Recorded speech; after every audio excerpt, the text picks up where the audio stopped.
Beast Wars! Dun dun! Hello, Wolfpack.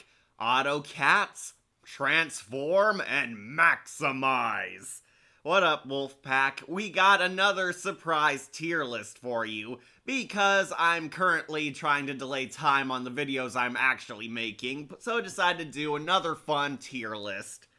And if you haven't figured it out, we're doing the underrated Transformers classic, Beast Wars! Dun dun!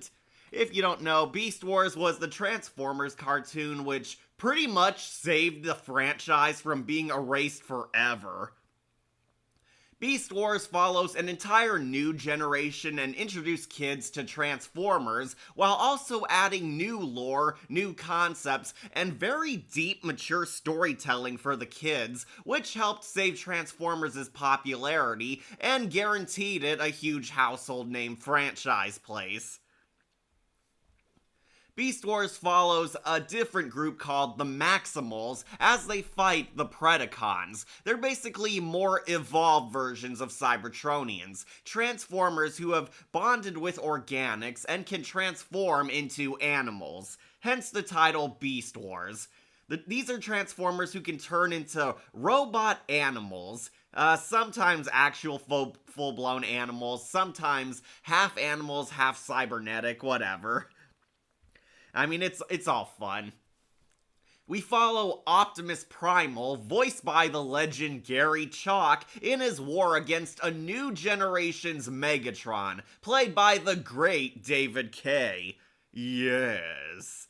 This was actually one of David Kaye's first Western cartoons, as he did a lot of dubs of anime back then. Basically, Optimus Primal, who turns into a King Gorilla in this one, fights Megatron, who turns into the King of the Dinosaurs, a T-Rex, and they have their own sort of Autobot-Decepticon war, but with Predacons and Maximals. Basically, they're fighting on this jungle planet and trying to foil the other schemes, as the game has changed. The war has gotten a bit more intense. The Maximals are apparently winning this time, and the Predacons are the ones who are on the run. However, they land on this planet, which spoiler alert, it turns out to be Earth. The Predacons land and hide here, and they form new schemes which could turn the tide in their favor. Megatron is basically a rebel trying to start a guerrilla warfare with the Maximal Society. Beast Wars! Dun dun! And we see all the Maximals and Predacons. Through your emojis. Hey, Shadowlink, glad you can make it. We haven't started just yet. So yeah, you get the idea. Maximals are fighting the Predacons. They have their own story arcs, their own war, their own complicated schemes, and we actually do tie into the classic Transformers, because Optimus and Megatron are alluded to before we learn they're on Earth in the past, and the Autobots and Decepticons have actually crash landed here, but they're still in stasis. They're shut down, and haven't activated yet until present day, aka 1984. So basically, the war becomes over them because the Ark and the Nemesis are both here on this planet. And we get to learn more about these new characters. It introduced a new generation to their own heroes and villains. Megatron and his evil Predacons, and Optimus Primal and his heroic Maximals, who we will be judging on this tier list. As you can see, we have every character in the series, and luckily for us, there's no stupid human characters. I know, thank Primus, no dumb human comic relief characters that the bots have to save and bond with. It is entirely the Transformers in this Transformers show. And as you can see, there weren't as many as Animated's cast, thankfully, because it was a very minimalist cast.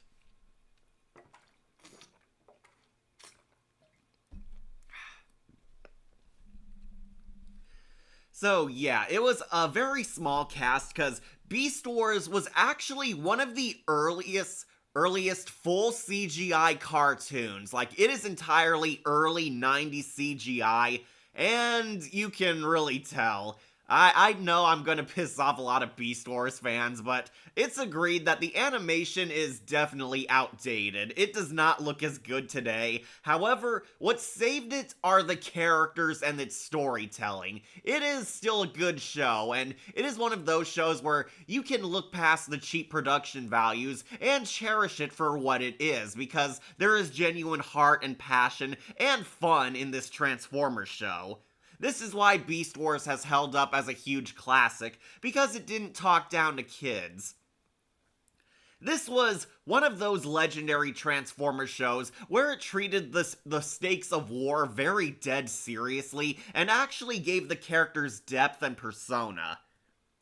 Despite the CGI being outdated, the characters and writing are still great, even to this day. Oh, I agree. I finally finished this show very recently. All the episodes are up for free on YouTube. Transformers Official has been releasing all the episodes of their old shows, and I watched Beast Wars all the way through, finally. And yeah, it is a very mature show, honestly. There are, of course, some dumb jokes and fun for the kids, but they treated it very serious. They had serious topics, serious drama, and characters actually died in this show.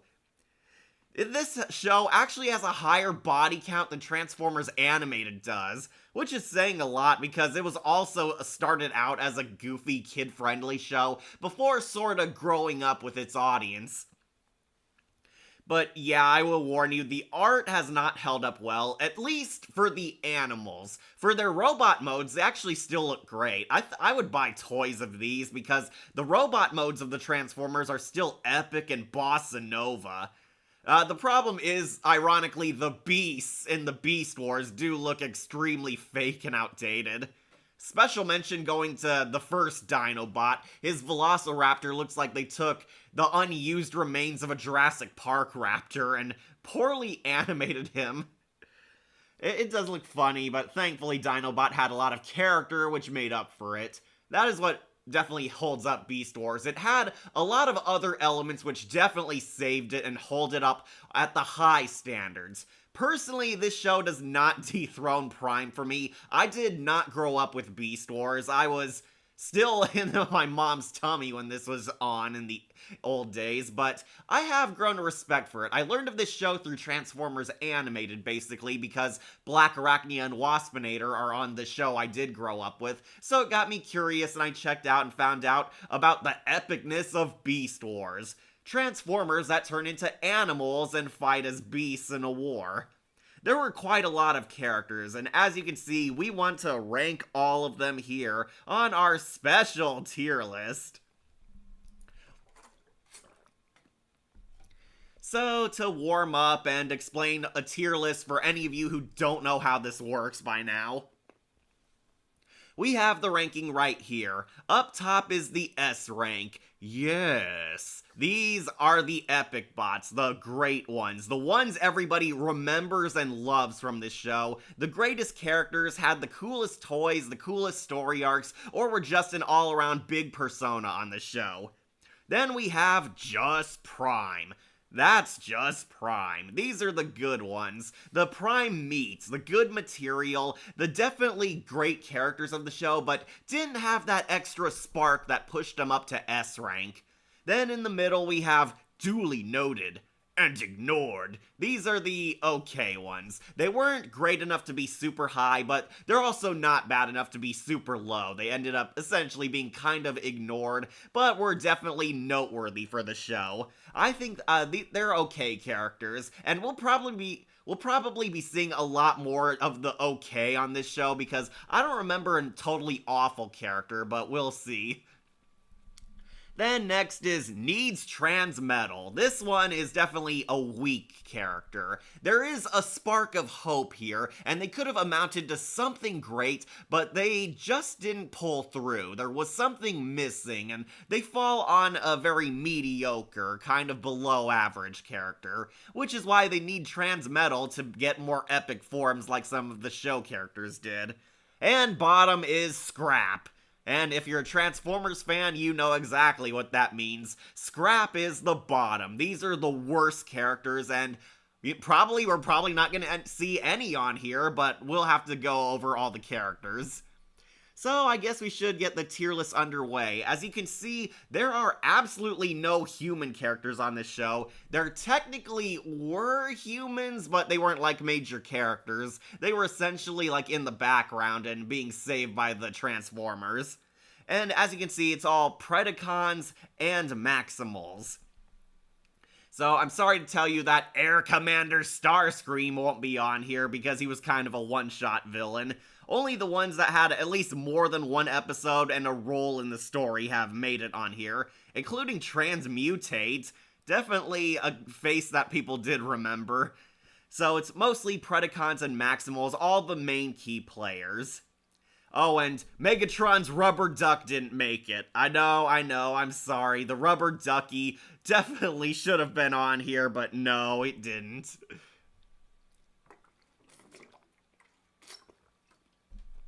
So, since there's such a small cast, I think we should go in fairness. Let's go with a Predacon, then a Maximal, then back and forth in a pattern. Predacon, Maximal, and so forth.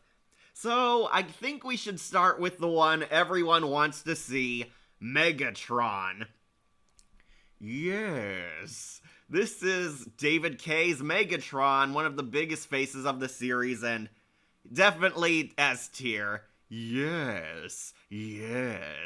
Megatron is pretty much one of the definitive Saturday morning cartoon villains, and his Beast Wars version is definitely one of the best characters of the series. Everyone quotes this guy, everyone loves him, he's got so many cool toys, he turns into a friggin' T-Rex, and eventually a dragon. Like, heck, the Predaking is based on Dragon Megatron's form. Everyone remembers that. David K definitely has that huge high charisma, that flamboyant over-the-top mustache-twirling villain legacy. This is not the Megatron we all know and love and fear. This is his descendant. Megatron, named all his sons and daughters for generations after him because, let's face it, Megatron does have a bit of an ego. This is like the latest Megatron carrying on his ancestors' legacy. He's more of a Predacon leader. This is the Megatron who's the schemer, the smart guy. Not just a guy who thinks with his fists and can back up his strength, but also a very hyper-intelligent, deadly villain. This Megatron is surrounded by idiots, and he does have a lot more comical aspects. Yeah, I think we could definitely agree that out of all the high-tier Megatrons, this one is the funniest one because they do use him for a lot of comedy. Megatron's Predacons are all a bunch of idiot brutes and savages, and he's basically keeping them in line. However, that does not take away from any of his villain menace one bit. This Megatron is definitely lives up to all the hype of being one of the greatest Saturday morning cartoon villains, and everybody loves David K in this role. People consider him one of the definitive voices for Megatron. He was so good that he would play Megatron again on some of the CGI shows. He was like in Transformers Energon, I'm trying to remember. I didn't grow up with that show either. It was like the weird CGI ones that were on the early days of Cartoon Network and Toonami, like Energon, Cybertron. Gary Chalk was also Optimus Prime, not just Primal. Yeah, he did such a good job, and David K cemented himself as a Transformers veteran voice actor in the entire franchise. Thanks to this version of Megatron, he came back as the real Megatron, the G1 version, and he also played Hardshell on Transformers Prime. We went over that list as a guest star. And he was also Optimus Prime on Transformers Animated, one of my favorite versions, but there's no denying his Megatron is definitely a yes. Oh, thank you, Shadowlink. Armada, Energon, and Cybertron. Yeah, those were the shows. Those early CGI ones with the very weird animation and more funnier Decepticons. Yeah, they brought David K and Gary Chalk both came back as Optimus and Megatron for many cartoons, actually. Because they were that good, and Beast Wars was basically the one that started it all. And yeah, how can you not deny Megatron's greatness? He was pretty much in every episode. I think there was like only 1 or 2 he wasn't in.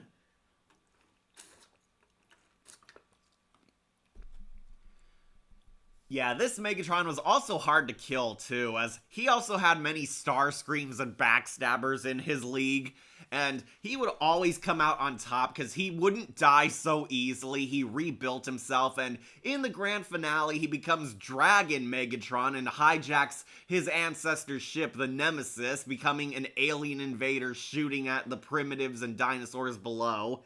They eventually beat him, but at the cost of Dinobot 2's life, and take down his ship, and even at the finale, this Megatron still didn't die. They just took him prisoner. He was the only Decepticon they arrested, or, sorry, Predacon they arrested.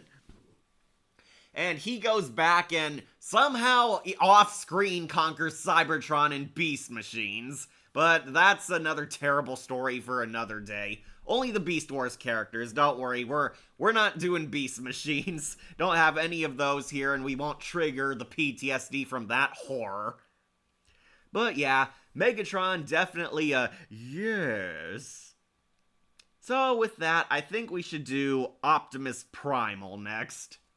And I think you all know where he lands.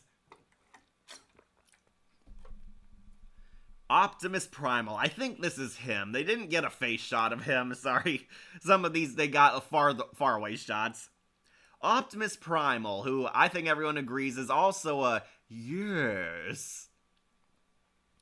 Yeah, Optimus Primal, who's a monkey, not a truck. Voiced by Gary Chalk. This version of Optimus is pretty much exactly like the traditional Optimus we know and love, but he's a Maximal now.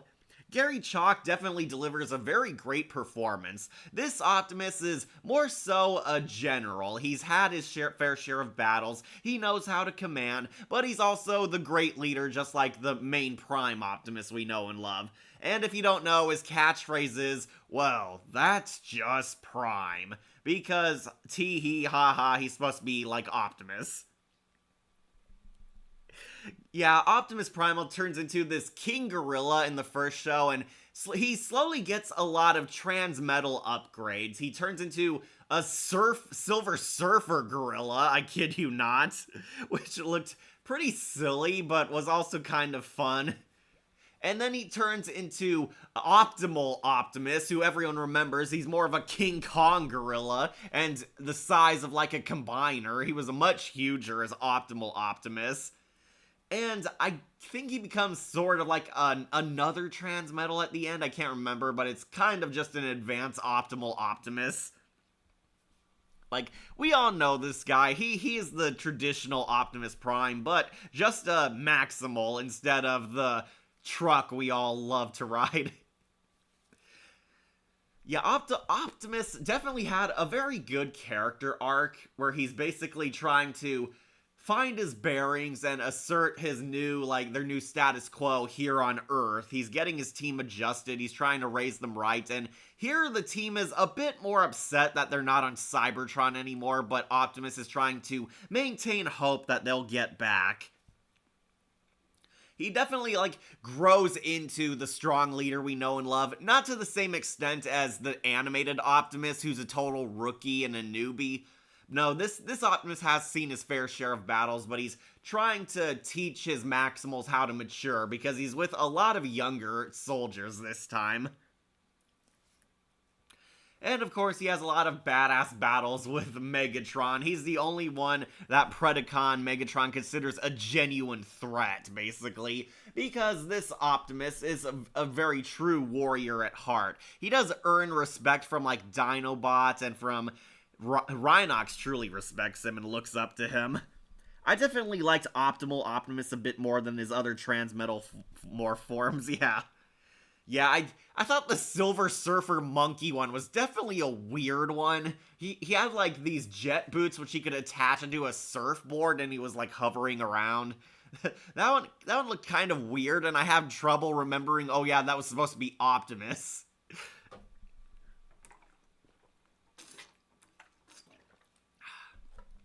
Sorry, I just need some water. Yeah, this Optimus is definitely good. I would put him on yes. He was so good that Gary Chalk would voice Optimus Prime again on Armada, Energon, and Cybertron. Gary Chalk is definitely a great voice actor, and if you don't remember, we saw him on The Haunting Hour, the episode of The Golem. He was the token good Russian villager who helped the kids escape an angry mob hunting down the witch. Yeah, Gary Chalk is definitely fun, and Optimus Primal is one of his most remembered characters. He is definitely the most noble hero of the show. So let's do a Predacon next. And, oh boy, I think we should do Terrorsaur, who, I know, I might upset people. I'm going to put him on duly noted and ignored. Terrorsaur was originally supposed to be the Starscream of the Predacons. He was Megatron's treacherous second-in-command and the cocky flyer of the group. Not to mention, Optimus was hard to kill as well. I mean, he pretty much collided with the alien ship in Season 1 finale, and he somehow survives that. Oh, that's right, he entered the pod and would launch it into space. It ended up crashing in the ship, and we're led to believe Primal is dead, but of course he isn't. We don't find a body, and if you never see the character die, of course they're not dead. Optimus Primal goes missing, and the Maximals get a character arc where they have to hold down the team and save Earth without their great leader. They do a fairly decent job until Optimus shows up at the last minute to help save the day as the Silver Surfer Monkey. This was a very hard to kill Optimus too, because Optimus has always been a fighter, and even his monkey descendant puts up a huge guerrilla warfare. But back to Terrorsaur. This was an interesting character at first, however, spoilers, he's only important in the first season. He's the treacherous second-in-command, always questioning Megatron, conspiring behind his back, forming his own evil agendas. He sometimes does actually attack Megatron and pull a Starscream by taking over as soon as he's down or absent. I remember one of his most noteworthy episodes is he finds an Energon pool, which he bathes him, giving him like this super duper infinity armor, which he allows him to survive anything anyone throws at him. Shooting him doesn't work, hitting him doesn't have any effect, and he has enough energy that he literally blows Megatron to pieces. Not kill him, of course, because that would end the show, but yeah, he blows Megatron apart, then seizes control of the Predacons, but we find out that there is a limit, this power doesn't last forever, and he has to keep recharging himself. He flies back, but the Maximals are the first to catch on, and they also use the pit to fight him, and eventually destroy it, ruining his chances of being an immortal, invulnerable warrior. And Megatron is repaired, and he's pissed off that the now depowered Terrorsaur. I find Terrorsaur a bit wasted potential. When the episodes focus on him, they're pretty good, but aside from that, he's pretty much sidelined for most part. Yeah, I agree. He had some plots where he was important and some where he's mostly trying to get rid of Megatron or hijack the schemes for himself, and unfortunately, this character apparently proved not very popular with their test audiences, so the show killed him off. Yeah, he and Scorponok both die very anticlimactically in the Season 2 premiere when the Transmetal wave hits. Hi, so Beast Wars. Like I see people see X versus Optimus Primal. Oh, hello Akira, welcome. Tarantulas was the better Starscream, I totally agree. If you haven't noticed, Akira, we've ranked some of the characters. We got Megatron and Optimus Primal on yes, and we're on Terrorsaur, who's duly noted and ignored.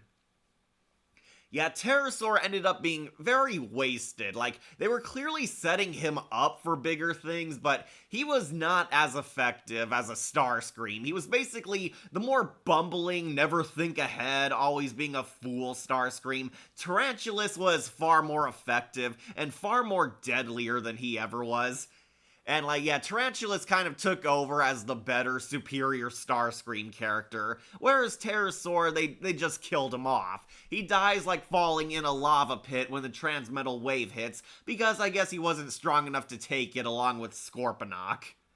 And yeah, he's kind of thrown away. He's in basically half the show, and gets replaced by far better characters, which is why we're putting him on okay. Like, are you doing Hell of a Boss character ranking? I might, but I want to wait for their Season 2 finale first. Yeah, I gotta wait in case Season 2 introduces more characters, because VivziePop can't stop making new OCs.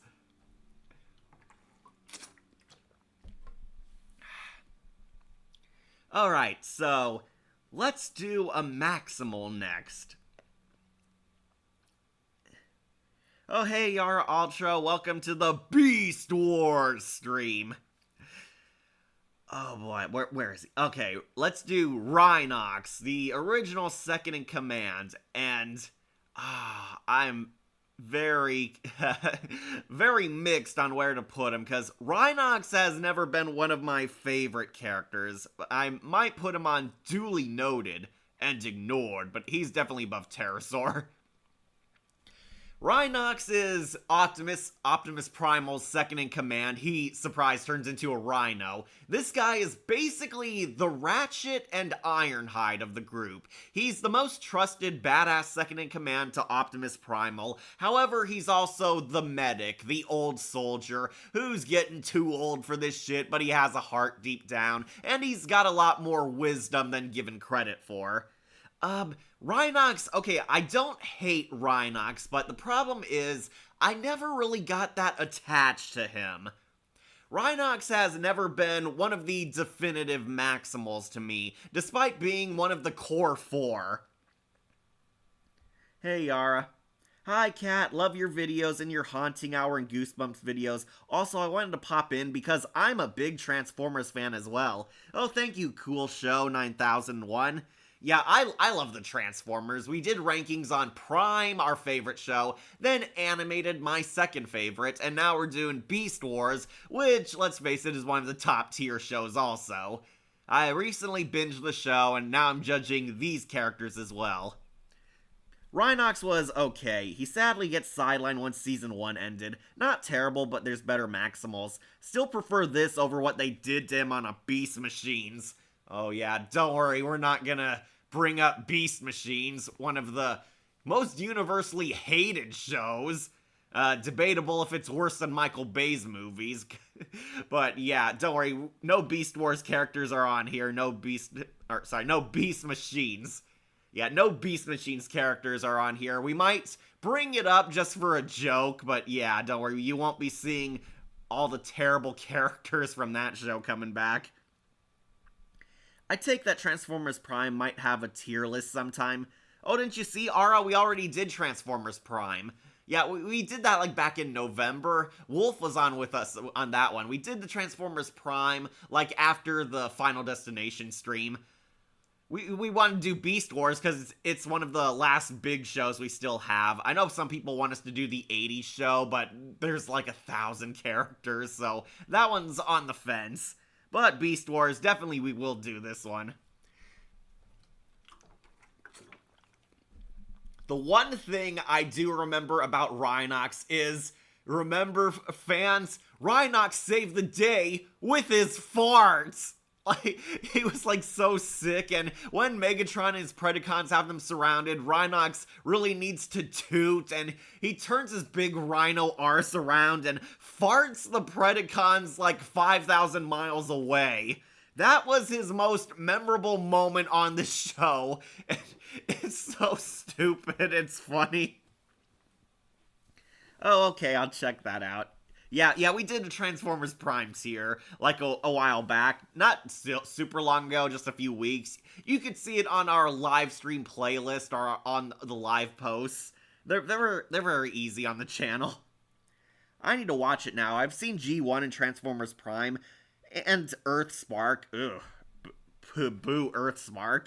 And I also love Transformers 1. Won't spoil it, but it's so good. And I do like some of the Bayverse films, only because I grew up with them. Yeah, I understand that. I grew up with Transformers Animated, which used to be one of the most divisive shows, but now has gone down as one of the most popular shows because we gotten crap like Earthspark. I have started Cyberverse. I actually really like Cyberverse. I think it's fun. I really like the Starscream guy they got. He does a very good Chris Latta impression. But I guess that's a tier list for another day. Yeah, I do think Rhinox is okay. I just didn't get attached to him, and he kind of stopped being important after Season 1, as Shadowlink said. Like, Season 2 introduced a lot more new characters, and the Predacons kind of stole the show because they were a lot more memorable and over-the-top fun. Rhinox I will put on okay. So we gotta do a Predacon next. And correct, only Season 1 of Earthspark is good, the other seasons suck.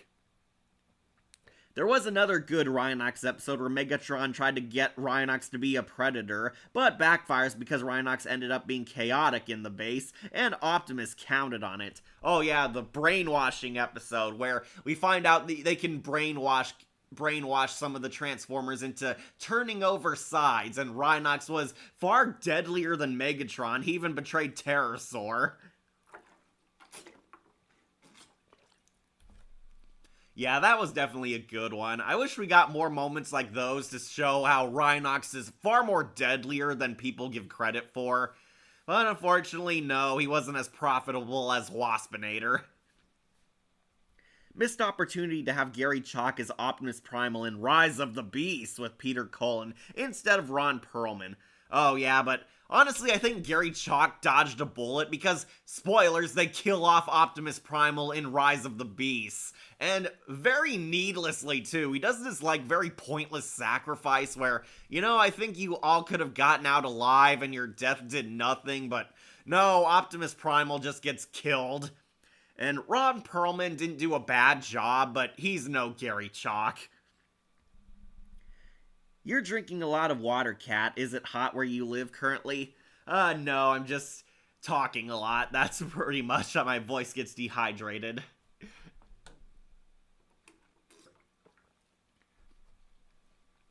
Alright, so let's do a Predacon.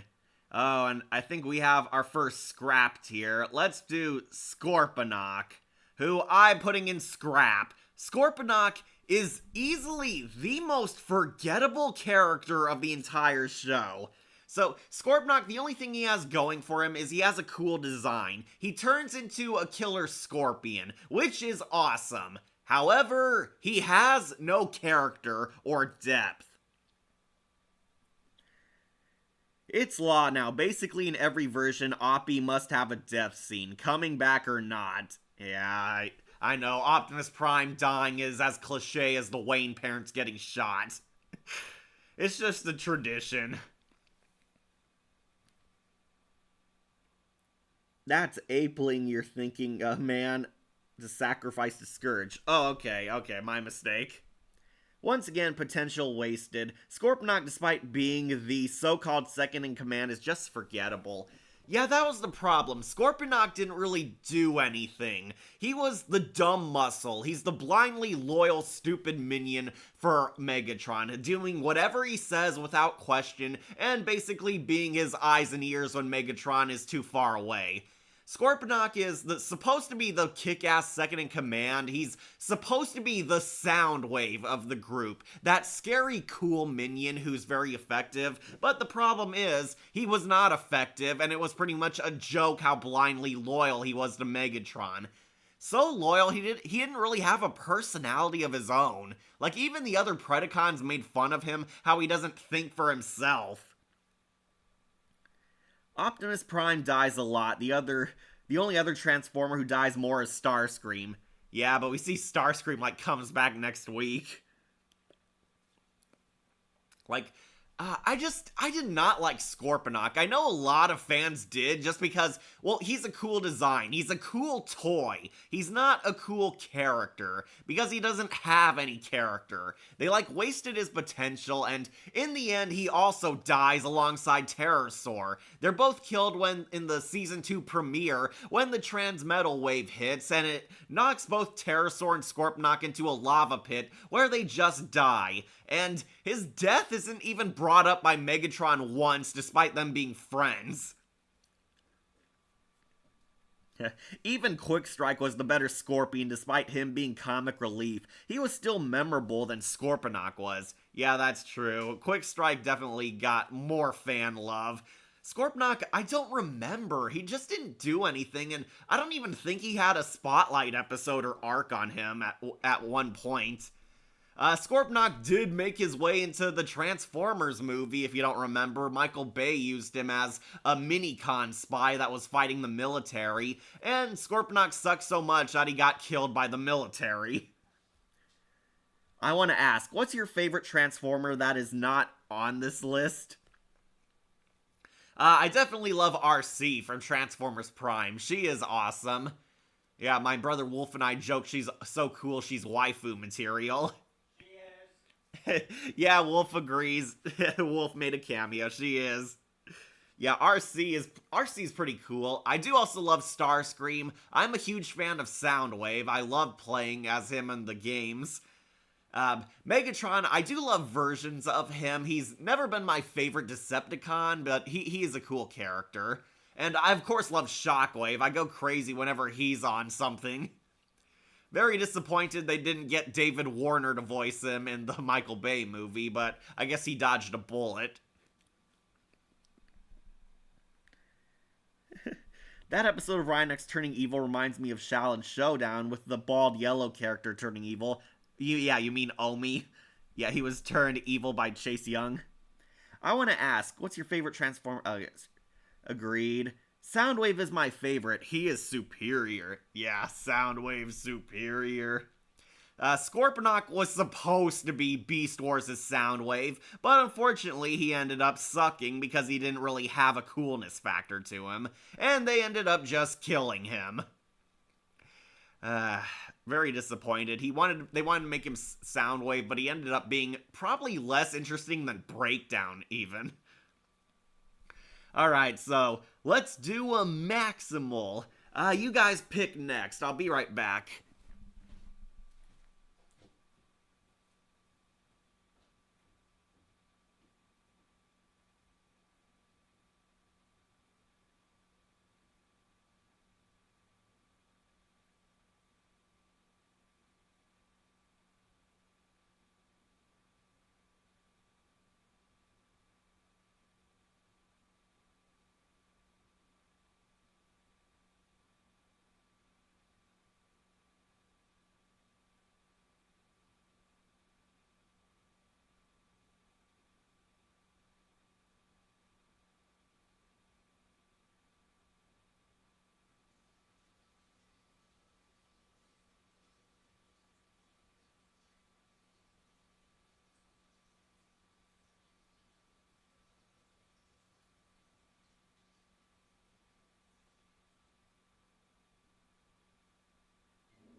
Alright, I'm back.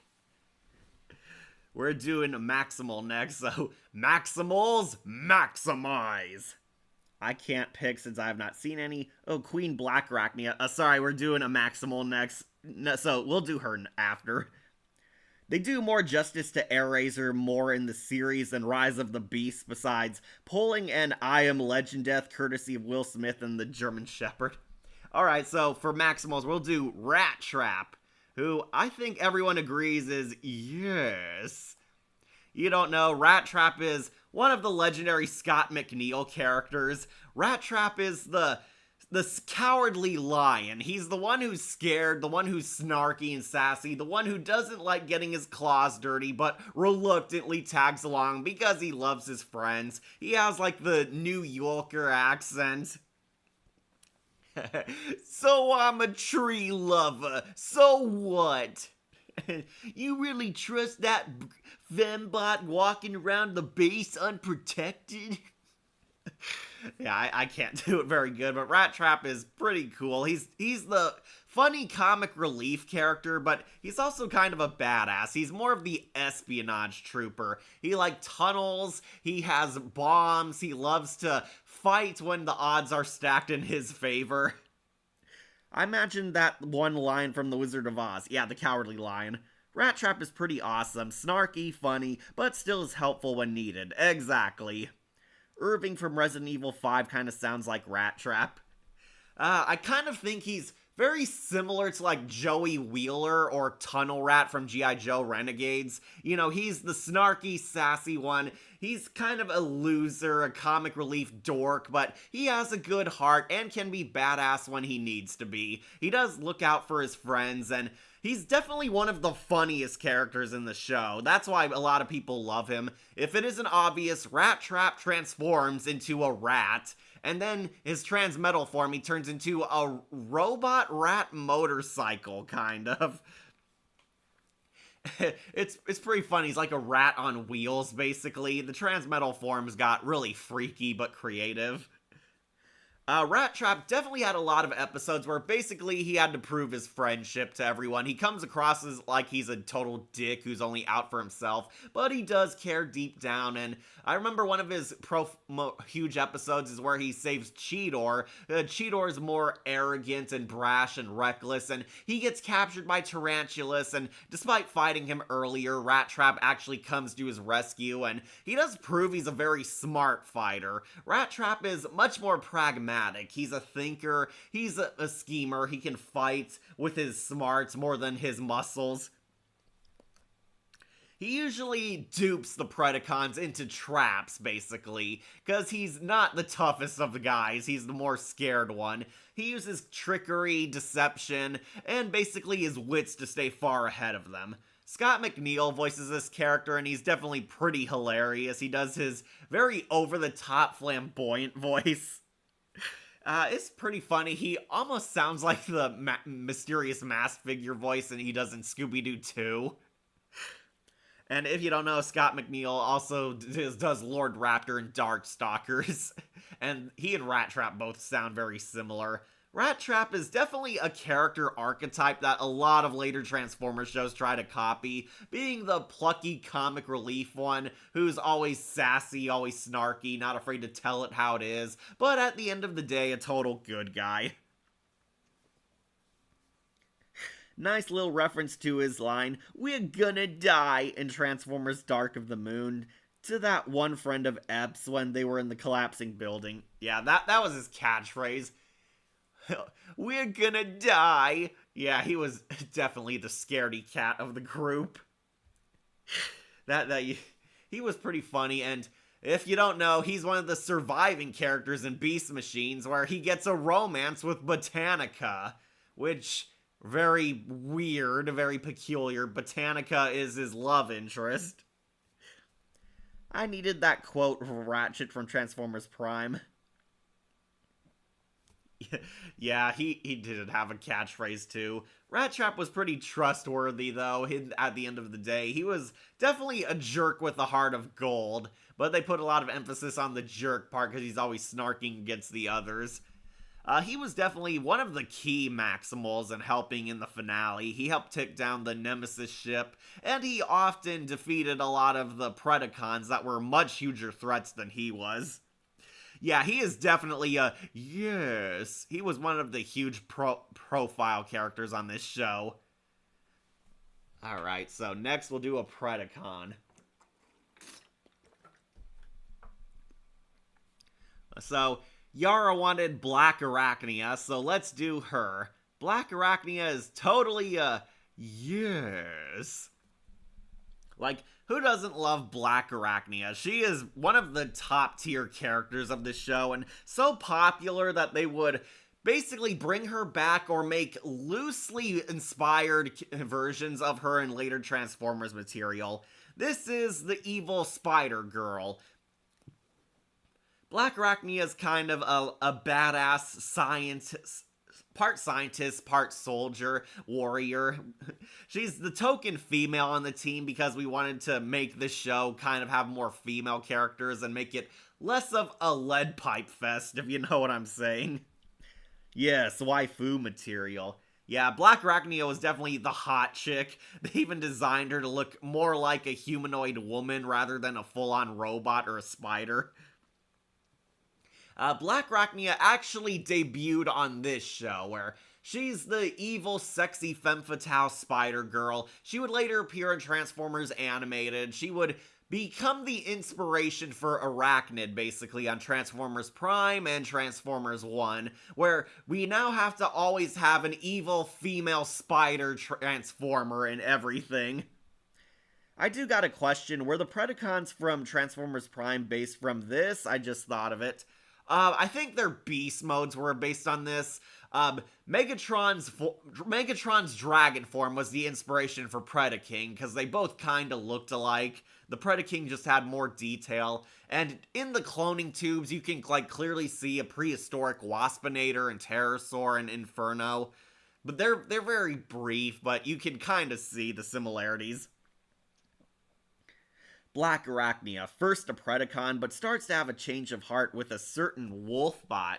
Yeah, this was Black Arachnia's key story. She was also kind of a Starscream at first, but we find out she was actually a Maximal at first, and there was a spark of good in her, and she has a love story with Silverbolt. Silverbolt is this heroic Maximal who's kind of like a corny old-fashioned Superman archetype, and she becomes Silverbolt's Catwoman, basically. She can't decide whether to kill him or if she actually loves him because he brings out a good side in her, and Black Arachnia undergoes a redemption arc through her love story.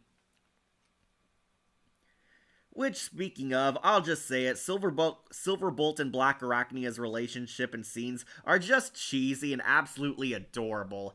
Yeah, they are. They are definitely going for a cutesy love redeem story where, he brings out the better in Black Arachnia, and he's like such a dork trying to impress her. Silverbolt's basically kind of acting like this old-fashioned Superman, not really a Batman like Optimus Prime is. He's like this corny superhero with cheesy lines, but Black Arachnia finds him attractive and genuinely touched that he cares for her.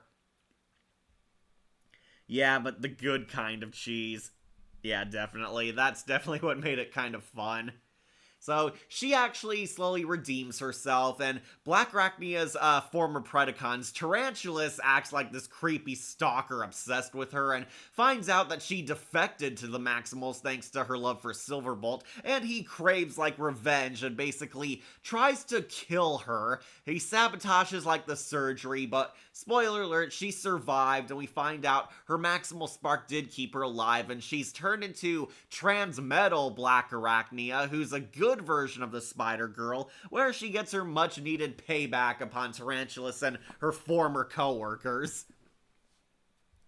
And yeah, Black Arachnia basically becomes a good guy. She joins the Maximals in the ultimate love redeem story arc and officially hooks up with Silverbolt, where they live happily ever after, and then Beast Machines happen to screw that up.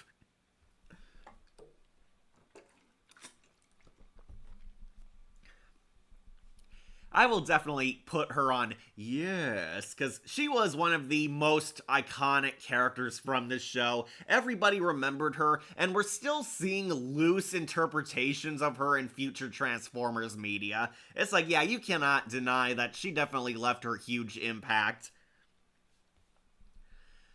Alright, so let's do Maximals, and I think we should do Cheetor next, because he's the last of the core four.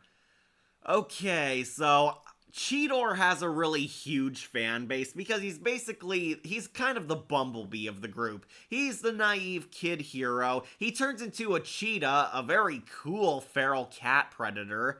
However, he's also the young one. He's very brash. He's the child soldier. He's got this arc where he's slowly maturing and growing up.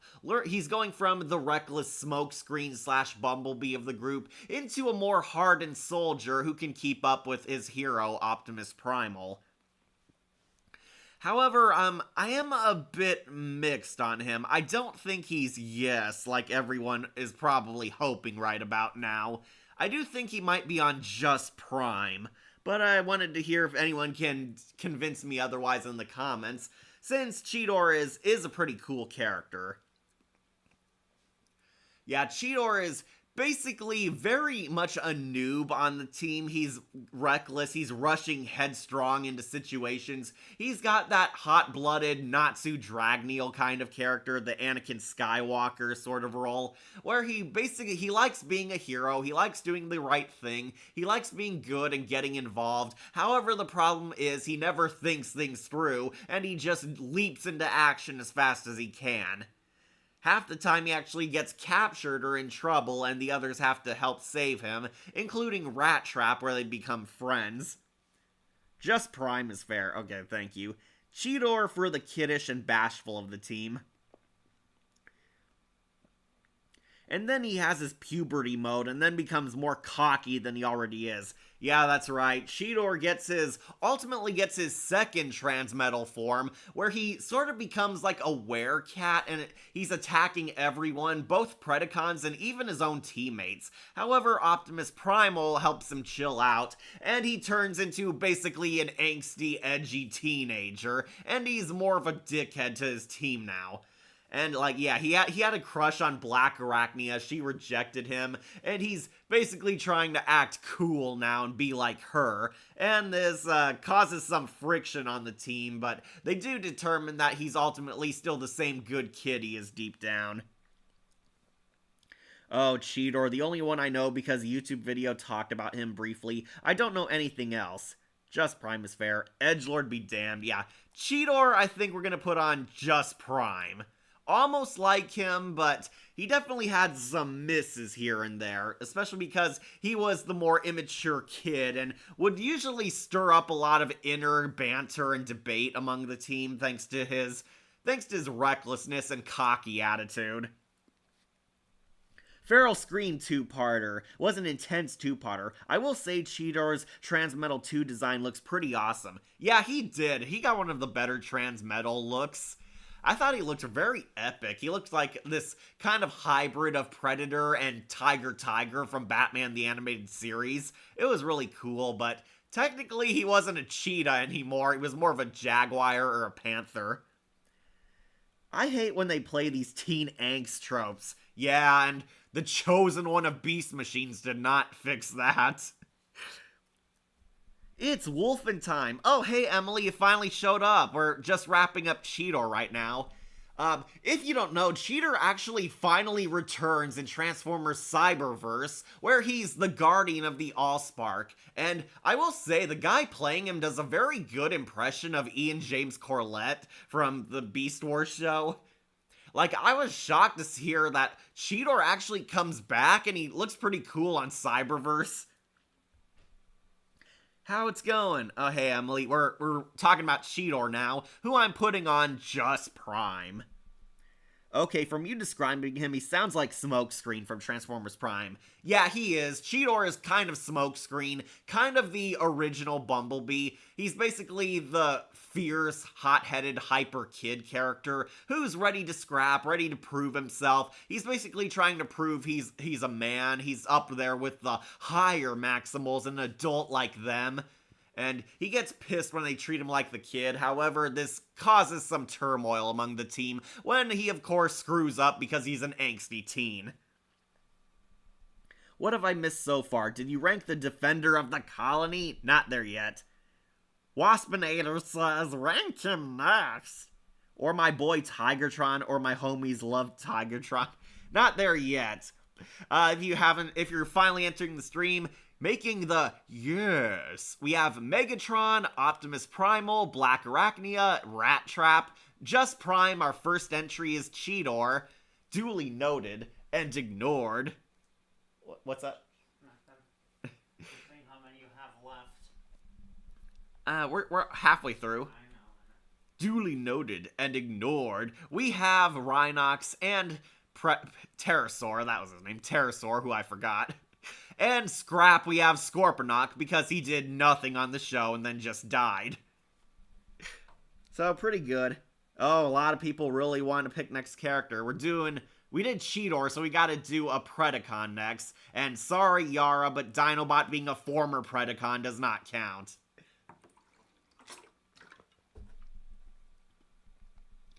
Alright, everyone wants the fan favorite characters, so let's do Waspinator, who I think no one's gonna argue with me. We'll put on... Yes. Waspinator, a character who everyone initially hated when this show premiered. They thought he was so annoying, but over the time he actually gained this huge fan base and the writers completely turned him around. Kind of like Transformers 1 Bumblebee, but more tolerable. Yeah, that kind of does describe Cheetor too. Yeah, Waspinator is definitely one of the huge remembered characters. He was a fan favorite. Waspinator is basically the bumbling comic relief minion for Megatron. He's kind of like the Blitzwing or the Knockout for many people. He's the funny villain. He's laughably evil. He's constantly screwing up and nothing ever goes right for him. It's actually a running gag that Waspinator dies or gets blown up in every episode. Like, Waspinator dies more than Master Shake, Eustace Bag, and Kenny combined. Waspinator, yes, Waspinator finally got respect. Yeah, if you don't know, Scott McNeil also voices Waspinator too, and does a really good job as basically giving him this evil insect voice. It's pretty iconic, so good that even Tom Kenny tried to replicate it for animated, because everybody remembers Waspinator this way. Yeah, if it isn't obvious, Waspinator turns into a wasp. He turns into a really giant killer wasp, and a green one at that, and it looks really cool. He's pretty much the fun comic relief villain, just trying to get respect from Megatron. Yeah, that is him. Possessed by Starscream and just as indestructible. Nothing doesn't kill this fucker. You could have ended that sentence with, does a really good job, Scott has never turned in a bad performance. He's the Canadian equivalent to Cam Clark. Perfect in every way. Yeah, but is he as good as Brian Drummond?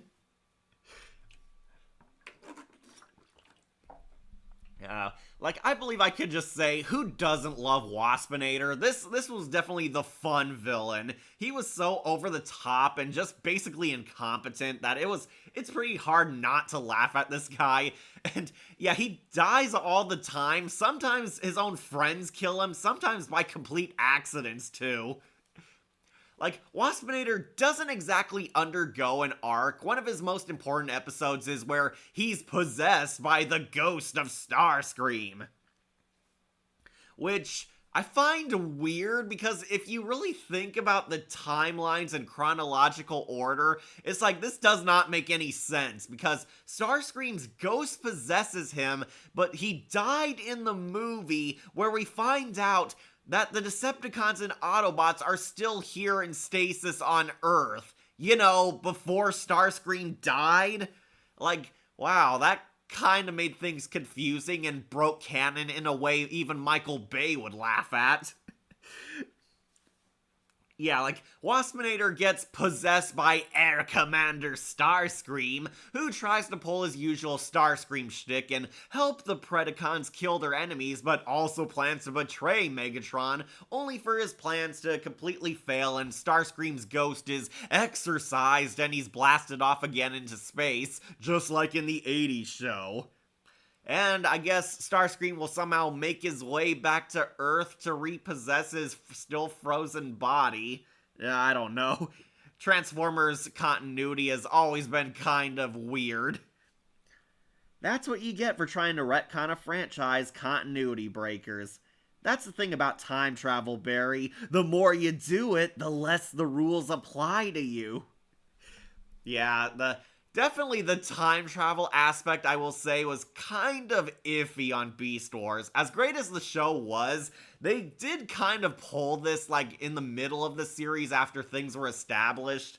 And you're kind of questioning, Like, exactly how does this work? They time travel to the past, but Optimus and crew haven't woken up, but you could also argue that they're from Cybertron's future. I don't know. Time travel, Barry, weird stuff. But as I was saying, Waspinator, he had like one important episode, then he's just kind of the funny minion on the side. It isn't until the series finale where he finally gets a happy ending, where Waspinator finally decides he's fed up taking orders from Megatron and being with the Predacons, because he hasn't gotten respect in the years they've been here. He's always getting killed and blown up, and he always suffers, and he never gets anything for being a Predacon. Timeline. Space is warped and time is bendable. Yeah, thank you, Emily. Waspinator gets blown up again when the Predacons decide to ditch him, thinking he's a loser, but then, in the grand final battle, Megatron's captured and literally every Predacon except for Megatron and Waspinator die, but Waspinator managed to rebuild himself and kind of becomes the king of the cave people. They worship him as their god and treat him as royalty. Well, Waspinator would have a happy ending, but Beast Machines exist. Exactly. Yeah, Waspinator finally got his respect and his happy ending and retires on Earth, and then Beast Machines happened, and we all know how that screwed things up. But yeah, Waspinator is definitely on yes. He is a classic, he is a legend, and just like Black Arachnia, he was one of the most remembered characters of the show, so definitely can't argue with that popularity. So next we gotta do a Maximal. So I probably know the one people want next. Let's do the one bought with a code of honor. The one with one of the best episodes in the Transformers franchise ever. Dinobot. And Dinobot we will put at yes. Oh, Dinobot. Who doesn't love Dinobot? He had some of the greatest character development and character writing in the series. Can we agree on one thing? Starscream doesn't deserve abuse, Spread. Hashtag stop the abuse of Starscream. Yeah, I do agree. Steve Bloom's and Tom Kenny's didn't deserve it. I do think the Cyberverse Starscream definitely deserved it, though. You haven't seen what he's done to screw over Megatron. Oh yeah, Dinobot is great. Quite possibly the best developed character.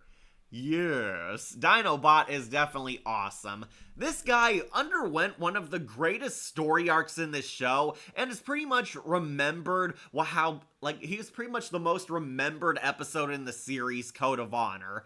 Basically, Dinobot is a former Predacon who grows disgusted with Megatron's leadership and no longer thinks he's very good at it, so he challenges Megatron on a one-on-one fight, but Megatron's a dishonorable villain and cheats and kicks him out and exiles him. So Dinobot basically goes to the Maximals where he tries to take them over but fights Optimus Primal in one-on-one combat where he loses to Primal, but Optimus, being the nice guy that he is, spares him and decides to recruit Dinobot where he slowly redeems himself by becoming a heroic Maximal, helping them on their Beast Wars.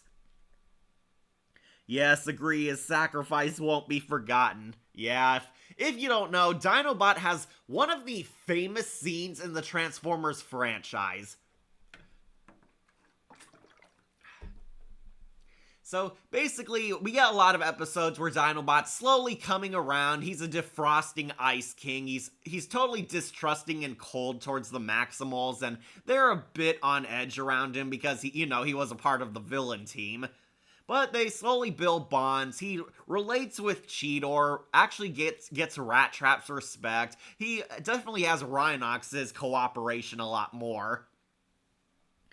The rest is silence. Yeah, Dinobot is also a huge Shakespeare fan. He's very much quoting it because the writers really gave him this sophisticated edge. Dinobot's personality is, he's not like Grimlock. He's basically like a Klingon warrior. He's an old-fashioned, honorable fighter. He believes in honor above reason. He fights in combat bravely. He does what must be done. He's willing to make the hard choices. He's kind of the Worf of the group. Definitely the strongest. He has a warrior code. He fights for heroism. He slowly learns to respect Optimus Primal's leadership and become a hero. He's at first willing to do some dark and dirty things because, you know, you have to win this war at any cost, but Optimus shows him, no, there's a better way, and he becomes a more noble warrior. Shakespeare. The rest is silence. Dinobot is the Zuko of the Beast Wars. Yeah, kind of. He even has his own fangirls. A lot of good focused episodes, but yeah, his best episode and my personal favorite of Beast Wars was Code of Honor. He basically faced every Predacon alone to protect the timeline, and it's badass. Like Jango Fett and Boba Fett's honor to the end. Yeah, so if you don't know, Dinobot finally gets an edge on the Predacons where he discovers the legendary Golden Disc, which Megatron is using to foresee the future of the timelines, and he realizes they're on Earth. Megatron wants to kill all humans while they're still not fully evolved yet, basically obliterate and genocide the species because humans become a strong ally helping the Autobots defeat Megatron. The G1 Megatron to be specific.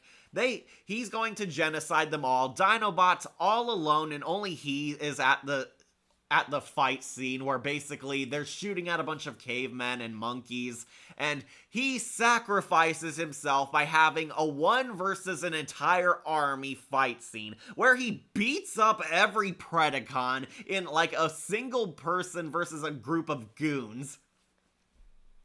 And it is the most badass fight of Beast Wars ever. Dinobot is like taking a lot of damage and hits, and he's getting back up and beating the crap out of all of them. He like picks up like Inferno's corpse and uses it as a shield and throwing them across trees. And my favorite quote, like Quick Strike like tries jumping him. What's a weapon? Or like, no, what's a warrior without his weapon? Still a warrior. And he like bashes his head off. Prime, you saved the lives who lived here, and for those to come, then there is nothing to regret. Also, he's voiced by Scott McNeil, the actor who played Shiki in One Piece, Grumpy Bear in The Care Bears, Professor Cheesewell in Geronimo Stitton, and evil mask figure in Scooby-Doo live action. Yeah, I mentioned that. Scott McNeil's in Scooby-Doo too. Who'da thunk it? As I was saying, Dinobot beats up every Predacon, even fights Megatron, and he successfully shatters his gold disc, which Megatron can't use his cheat codes anymore to win, and is forced to retreat when the Maximals show up and his forces are completely beaten and have to run away to heal their wounds. And unfortunately, Dinobot's damage was so overwhelming, he spent too much time in robot mode. If you don't know, Beast Wars have to limit their transformations in this show. He falls down, he's like bleeding, he's wounded, and the Maximals all gather around him, desperately try to heal him, patch him up, but it's too late. He's too far gone, and Dinobot gives this very passionate speech about how it was all worth it, how he wanted to die a hero with his honor intact, how this basically gave him a purpose and fulfilled his life. Pick up the evil masked figure. Yeah. Highly recommended checking out the fan-made animation of the Theft of the Golden Disc prequel to you Beast Wars. Or to the Beast Wars series. You can find it on YouTube. Oh, nice. I'll have to check that out. So, Dinobot's death is definitely legendary. It is up there next to Optimus Prime's death in the movie. Everybody remembers this scene, and it was very effective, and a huge sign of how deep Transformers was, because a lot of children and hardcore fans basically care for this character who was just made to literally sell toys and be a cool-looking robot. Like, it showed you how sometimes how fiction and children's shows could be deep and profound because you actually care about the characters. Dinobot had this really epic sacrifice, and he grew so much that it actually had an impact on you when he did die. Also, he voiced Annihilus in Fantastic Four, World's Greatest Heroes, good show, T-Bone in Extreme Dinosaurs, and Cobra Commander in G.I. Joe. Really, I haven't heard him. I usually hear Chris Latta and Charlie Adler as Cobra. But, yeah, as you can tell, Dinobot went down as yes. This was a huge character for the show. This is the character who pretty much solidified this show as a classic, and his episode is like very much always talked about. It is always talked about. It is always remembered. It is a story that really felt fulfilling. It is a very good epic drama, and we all love Dinobot especially. He is right up there next to Primal and before Black Arachnia. We love him, and he gave that impassionate speech. The rest is silence. Also, Ace the Bat Hound and Crypto the Superdog. Yeah, I do remember him on that. Okay, so we did a Maximal. We gotta do a Predacon. And let's do Inferno for the royalty. And I'm actually gonna put him on yes. I love Inferno for the colony. Who doesn't love this guy? Inferno is the psychotic, fun-loving Carnage type of villain. He transforms into a fire ant and he wields a flamethrower, and sort of like akin to Firefly, he loves the damage and chaos he causes. For the royalty! Inferno is basically a psycho for hire. He's this crazed lunatic who loves fighting and blasting stuff, who loves spreading fire, who loves fighting, and he sees Megatron as his, queen ant. He's a mindless drone. He thinks like an ant, acts like an ant, turns into a very deadly ant soldier, kind of akin to the Ants movie. And he grew out of this pod which Tarantulas tried to hack, basically, and it scattered his brain and made him a mindless drone. He believes in literally serving his ants and his colony, and Megatron takes advantage of that and basically acts kind of like his parent and tells him the Predacons are his colony. And that pretty much gets Inferno completely on board, and he sees Megatron as his queen. Inferno is basically the one guy who loves to do what he loves and is happy to do anything for Megatron. Yeah, I would say Inferno was the better version of Scorponok. This guy actually did feel like their version of Soundwave, the totally loyal minion who would faithfully serve their lord and master all the way, doing whatever he commanded. And also, I really loved his robot design. This guy was creepy. He had this very creepy robot head with razor teeth and was so insane and over the top. I definitely got a good kick out of him, and it definitely helped that his key weapon was a flamethrower, which made him far more deadlier. He is a proud arsonist, most likely. Yeah, he definitely is. Weirdly, this is the one Predacon that Megatron actually respects, because Inferno's so loyal that he practically treats him like his son. Yeah, he practically treats him like his son, basically, and raises him, and he gives Inferno a lot more respect than he does anyone else in this series. I guess it's because Inferno's such a loyal soldier and looks up to Megatron. As you command, my queen. I wish he would stop calling me that. And yet he died in the end of the series. Yeah, Inferno actually did have a planned death, and it was a lot cooler than his actual death. Inferno doesn't really undergo a character arc. He is just that crazy, but likably fun, love-to-hate type of villain. He does everything he says. He's a mindless drone, and he was supposed to die in the season 2 finale where he lays this trap with bombs and fire bombs like all over the place and lures them in. He dies for the royalty and blows up the cave and incinerates everything. Like, he wounds the Maximals but not kills them, and this was his original planned death, but spoilers, he survived because apparently the executives loved him and wanted to market more of his toys.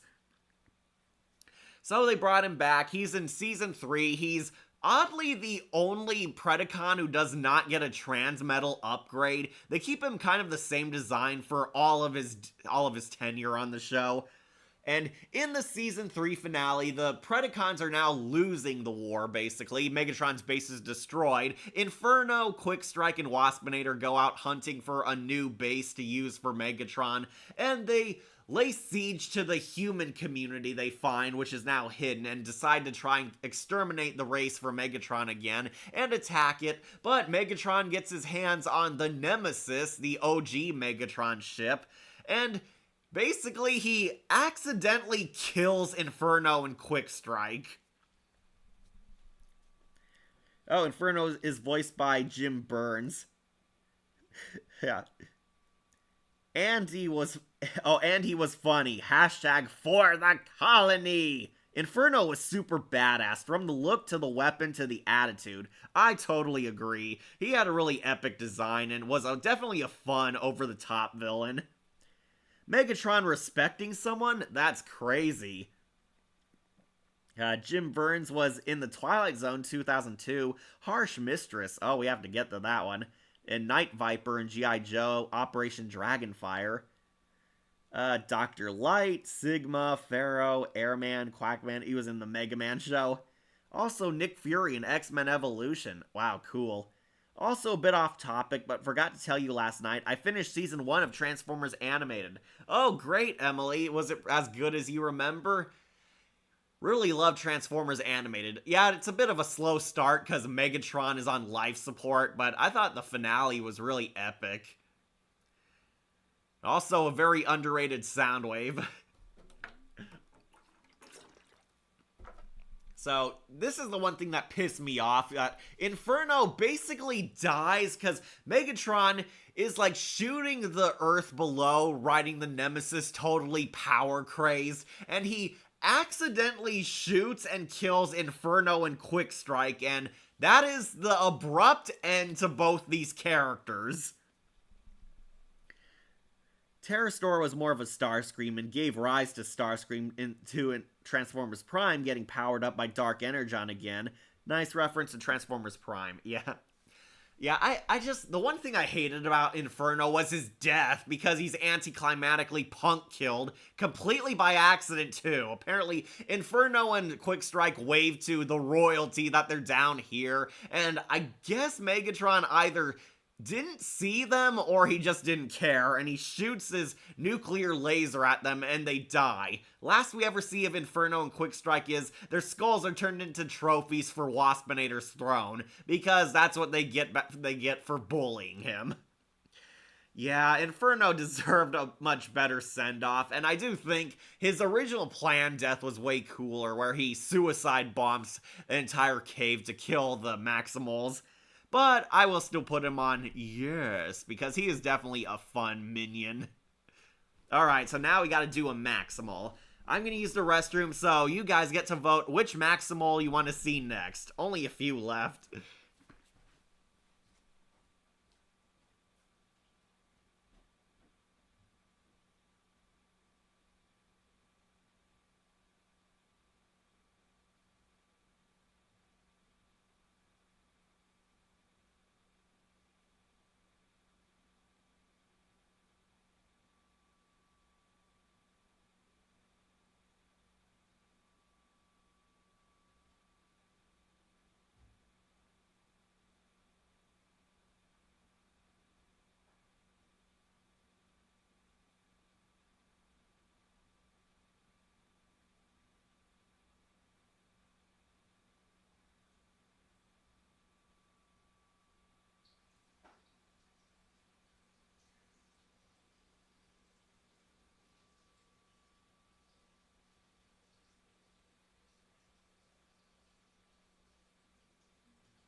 Alright, I'm back.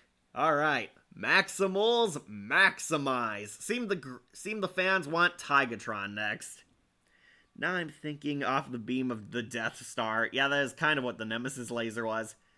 Okay, Tigatron. Ooh, one vote for Airazor. We might do her after then. Alright, seems people want Tigatron. So, Tigatron, if you don't know, turns into a snow tiger. He's basically bros with Cheetor. However, Tigatron is basically the spiritual one, the wise one, the night wolf of the group, the one that is in tune with the spirits and nature, and kind of a hippie of the group. But he's also a bit of a lone wolf, which is ironic considering Silverbolt was the wolf, but whatever. Yeah, let's go. Best good guy after Dinobot. Always Little Cat. Okay, so I'm kind of mixed, because I might put him on just Prime. I know Emily's gonna be pissed and crying, because he should be on Yes, but I might put him on just Prime. Tigatron definitely has a cool character. He's the more mysterious one. Again, he's like Nightwolf, basically. He's the spiritual one. He's more down to earth. Tigatron, ironically, does not want anything to do with the war. He's a bit of a reluctant soldier at first. He's kind of a loner. He wants to be with the spirits, and he's willing to protect his animal friends and defend them, but he's also not willing to be a full-time member of the Maximals because he thinks they're dangerous warriors and more about destruction than protection.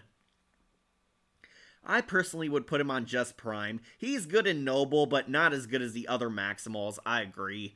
Chill vibes here, only quote me. Excuse me, Nightwolf is obviously the tech guy. Oh yeah, always on his keyboard. Okay, I might put Tigatron on just Prime. And I will put him below Cheetor because Cheetor has more screen time. Tigatron is a pretty cool character, but they don't do too much with him, and I honestly didn't really like him. I agreed with Dinobot when he was debating about war with him. Dinobot's arguing that, oh, you should fight because you're fighting to defend people, not because we want to fight.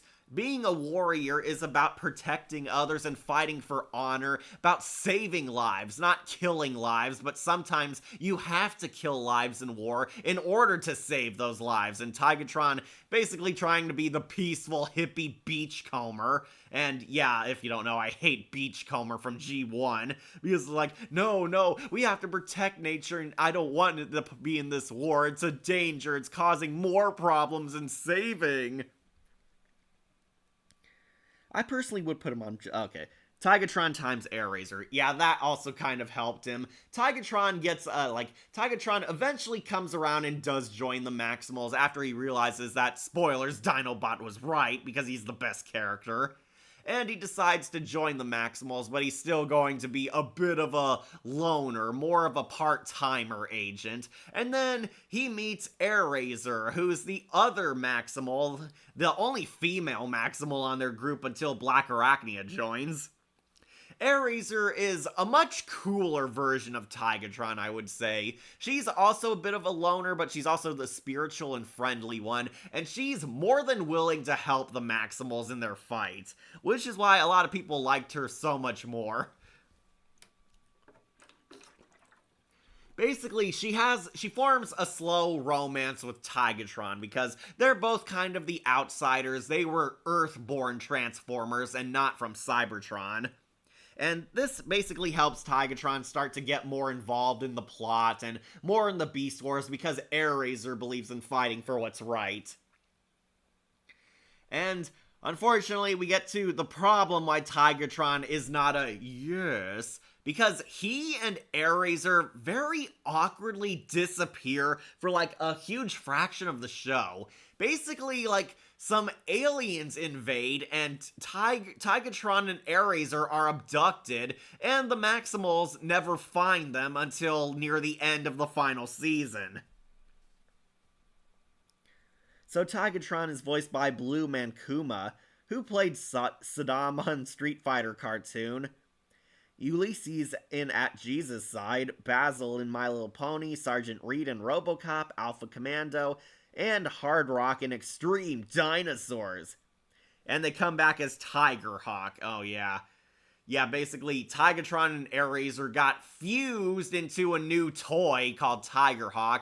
We'll get to that mess later, but it was not a good decision. And basically, they killed off two of the best characters.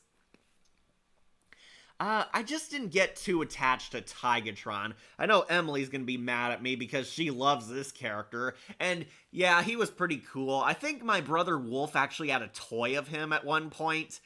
We got it. We weren't born when the show was on. We got it at like a discount aisle at the Toys R Us when those were still a thing. Unfortunately, both Tigatron and Airazor short-lived after mid-season 2, then get fused together into Tigerhawk, and even after they get him back, he's killed off by the Nemesis in next episode. Yeah, again, very wasted potential, and Tigatron wasn't too much involved in the plot. He was kind of the sixth ranger of the Maximals. He would show up from time to time and be important in certain episodes, but he was not like a full teammate. I will put him on just Prime. Alright, so let's go with another Maximal.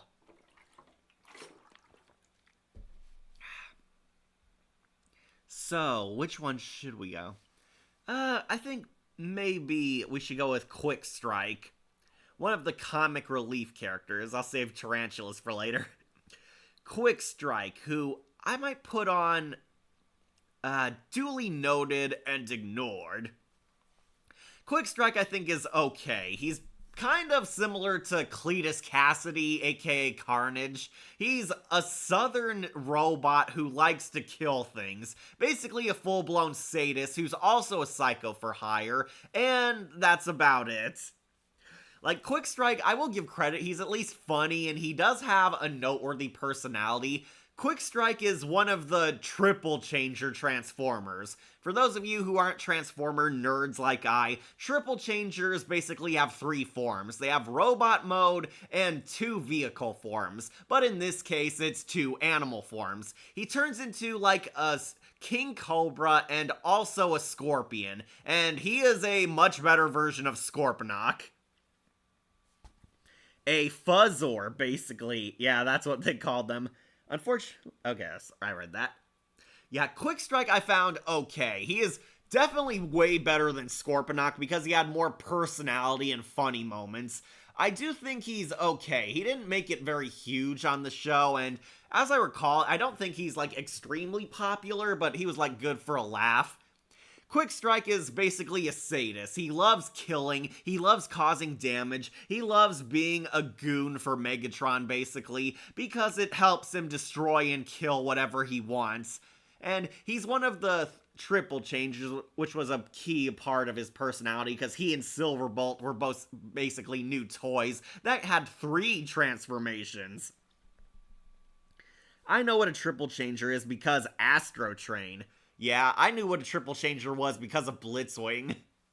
Blitzwing was my first triple changer.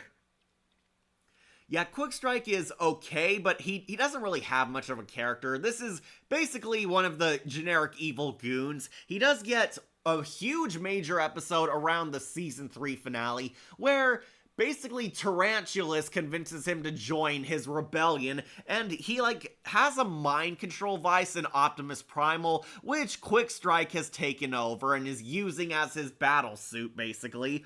They both work together to take over Optimus Primal and allow them into the Ark, until we find out they were planning to betray Megatron the entire time. And Quick Strike is completely on sides with Tarantulas now because he promised him more danger and bloodshed and he wants to kill Megatron now. Also, Airazor's voiced by Pauline Newstone, who was Frieza on Dragon Ball Z, Agatha Harkness on X-Men Evolution. Oh, I didn't know Agatha was in that. White Cobra in The Adventures of Mowgli, Aunt Anna in Help, I'm a Fish. I'll have to watch that again then. Also, Mr. Centipede in Inuyasha. Good to know, but we're not at her yet. Yeah, so Quick Strike basically helps Tarantulas betray Megatron. They take over, but of course, Black Arachnia gets her hero moment to shine, and she helps defeat Quick Strike and destroy his mind control over Primal. Then Quick Strike. Sorry. Then Quick Strike's defeated. He goes crawling back to Megatron. They have a trial for him, which I was really hoping would end in his execution. But we get to see Megatron wear that stupid judge wig. He basically considers killing Quick Strike, but then they have bigger plans when they discover the Nemesis. Then he decides to keep Quick Strike alive.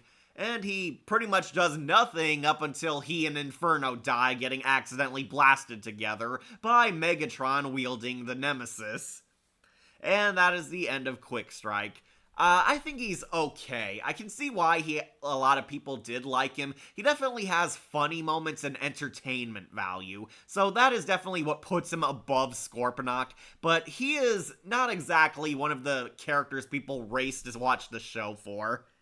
Yeah, Quick Strike I will put on okay. Duly noted and ignored. So with that, let's go to our next Maximal. And I think everyone wants Air Razor next, because she's the last key one. Air Razor, I will put on just Prime. I will put her above Cheetor, because she was a lot more likable. Air Razor, if you don't know, turns into a hawk. She's basically the spiritual woman. She's the wise woman. She's kind of like this Native American-ish magical one. Air Razor, she doesn't make yes because she didn't get a whole lot to do. She's introduced like midway through season 1, basically. And they kind of trick you into thinking if she's going to be a bad guy or a good guy. Until she turns out, nope, she is good. And she's, I would say, a much better version of Tigatron. Gotta love that part where in Season 2 they go full-fledged Western with the return of Optimus Primal in his trans-metal body too. Yeah, that was good. That was definitely the only reason why they loved using Quick Strike, because of all the Western moments. My avian waifu. Really? Better than Hawk Girl? Interesting how Air Razor and Black Arachnia were the only female characters in the series. Yeah, that's true. I thought there would be another female character at least. I guess Transmutate might be, but because she's voiced by Susan Blue. Yeah, Air Razor was definitely an interesting character. My problem with her is that she didn't get a whole lot to do. She was kind of the Rock, helping Tigatron, help keep him down in reality, help humble him, and basically her love for him redeemed him and got him to open up more. I thought she was pretty cool. Funny story, apparently in Japan, Air Razor's a man, because apparently Japanese audiences mistook her for a boy because she looked too masculine. More better Hawk than Tobias from Animorphs. Yeah, she was. She didn't get to stay stuck as a hawk forever. Apparently, yeah, in Japan, Air Razor's a man, because they thought she looked too butch and masculine that Japanese audiences mistook her for a guy, and basically all the characters treat her like a male, and this did lead to Air Razor and Tigatron being the first gay couple in Transformers. Which, yeah, is a pretty funny story because she was actually a female, but yeah. It's like one of those things where it was kind of lost in translation, and a lot of LGBT people really saw them as gay icons for that very reason.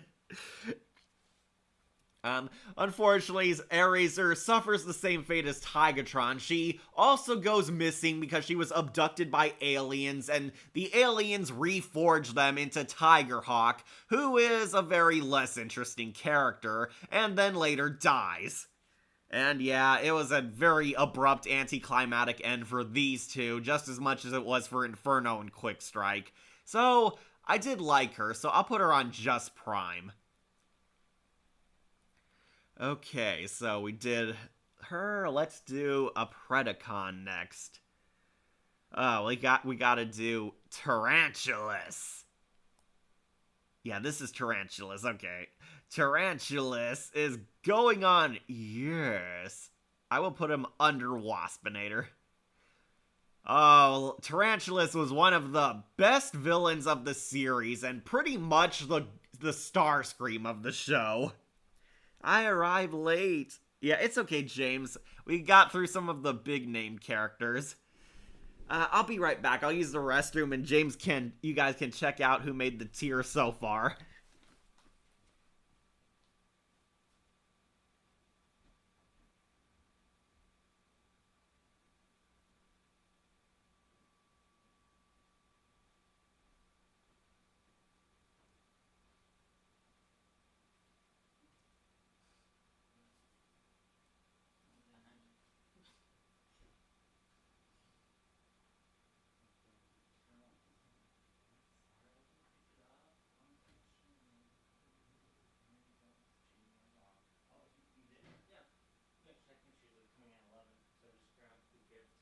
Went out the back towards the front. Oh. I went to China for a little. She didn't even come to the door? No. No, because I didn't want her to bother you. Alright. Everything good? Yeah. Did she leave? Yeah. Did she have somewhere to be? Yeah, she has other appointments. Oh, see, she didn't want to stay. She also gave us these flowers to mom. Okay. So that she'll be bugging us as we get close to Christmas. Poor thing. Fine. Don't want to join? No. Almost done. Okay.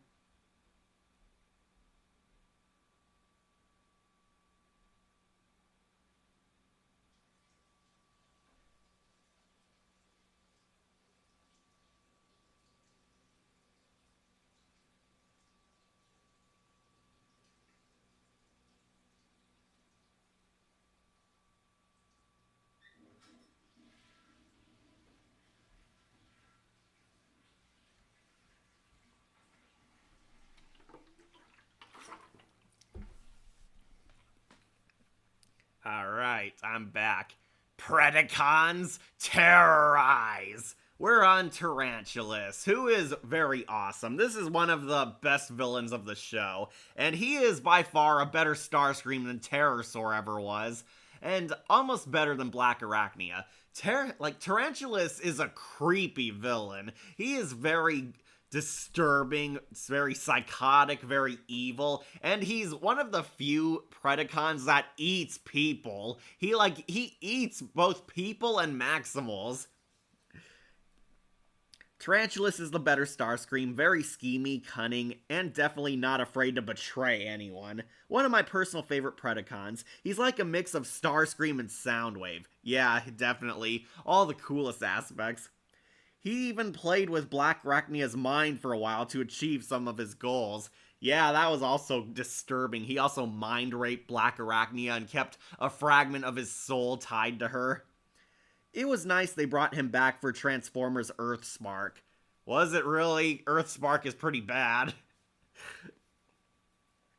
I was really hoping Transformers Animated theory was correct, that Meltdown was going to evolve into that show's equivalent of Tarantulas. They kind of teased it, but unfortunately got canceled before it could amount to anything.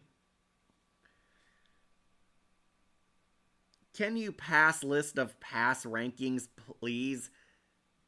Oh, you want to know who made what where? I do have a playlist of all my rankings if you want to see those, but for this, yes, we have Megatron, Optimus Primal, Dinobot, Black Arachnia, Waspinator, Tarantulas, who we're talking about, Rat Trap, and Inferno. Then on Just Prime, we got Airazor, Cheetor, and Tigatron. On Duly Noted and Ignored, we have Quickstrike, Rhinox, and Terrorsaur. No needs Transmetal entries yet. And on Scrap, we have Scorponok, who was the most boring character on the show. Yeah, we're on Tarantulas, who I think everyone agrees is definitely one of the best villains of the saga. He was far scarier, and I was so glad that he stuck around for so long. This guy is always plotting behind Megatron's back, and usually going rogue half the time, only to get sucked back in when Megatron needs something. Like, Tarantulas knows that Megatron needs him alive because he's also a mad scientist type of character, and pretty much the genius tactician of the group, and a very deadly force not to be messed with. I really loved his design, and he actually got creepier with each passing Transmetal design. He turned into a more grosser spider next season. If it isn't obvious, Tarantulas is a tarantula. He transforms into a giant scary spider, and he actually does lay webs for traps, unlike Black Arachnia. He has these weird energy webs, and he actually catches deer to eat them. It is so disturbing. I was the Shang Tsung to Shao Kahn. Yeah, he is the Shang Tsung to Megatron Shao Kahn. Tarantulas is a far more effective Starscream because he was also a genuine threat. This guy sometimes had comedic moments, but he was usually portrayed as the creepiest villain in this show. Tarantulas, he got in Earthspark. I can't spell. Yeah, I can tell.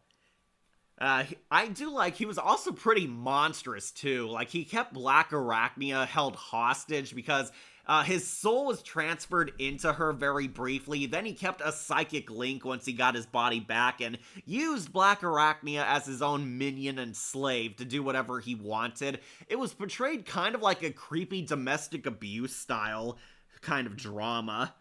He had Black Arachnia completely at his mercy. It isn't until she pulls her own scheme to outsmart him and holds them both hostage under threat of death if he doesn't release her, and he finally does, letting her go, but this cements them as total arch-enemies, because Tarantulas acts like he was broken up by his girlfriend and craves revenge against her, and he almost kills her when she's getting her surgery.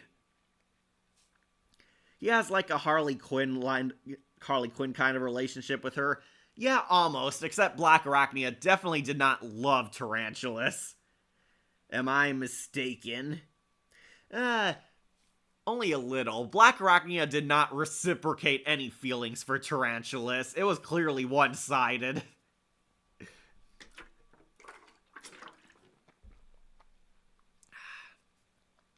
So Tarantulas, basically, he was always a betrayer, a lot more than the classic Starscream. He always stabbed his allies in the back, whether they were Maximal or even his own team members, frequently Megatron. He tried to have Megatron killed so many times, and actually did nearly come close.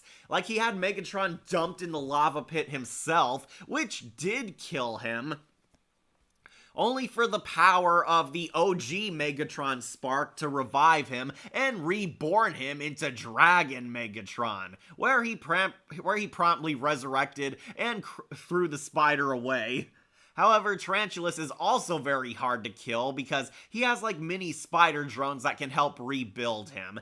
That's what kind of made the bugger super scary because he was also very hard to kill in this show. The guy was literally ripped apart by Rampage, but he had his little drone bugs kind of pull him together, basically help rebuild him, and the drone bugs were kind of a part of him, like his babies or something. I love very much the episode where Cheetor evolves to the more primitive beast persona and has nightmares. Yeah, Primal Scream. We were talking about that episode, where Cheetor slowly matures into the more dangerous transmetal angsty teen form he has. He was like a cockroach. Yeah, except scarier as a spider. Eventually, Tarantulas also was very ahead of the curve, always having a backup plan if he failed. Namely, he was the one who had the Nemesis planned and dug up in storage before Megatron hijacked that. Tarantulas had no side but his own, and we find out he's not even a real Predacon. He's actually a descendant of Unicron. The creators of Unicron, the Vok, basically planted him as a double reverse quadruple agent and to spy on Megatron, and to betray him in the Beast Wars to steal whatever plans Megatron had for his creators. However, Tarantulas even planned to betray his creators too, and he abducted Tigerhawk so he could hack into them, since they were a direct link that he could turn into a weapon against his own makers. Meet the Mole. Yeah, he was a total spy. Tarantulas, plays every side and basically is on his own.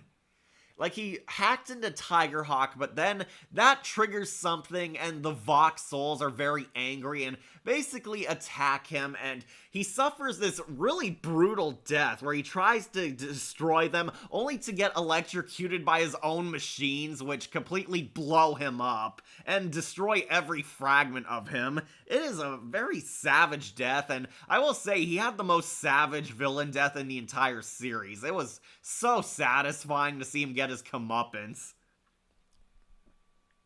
So he is like a rogue, but not rogue.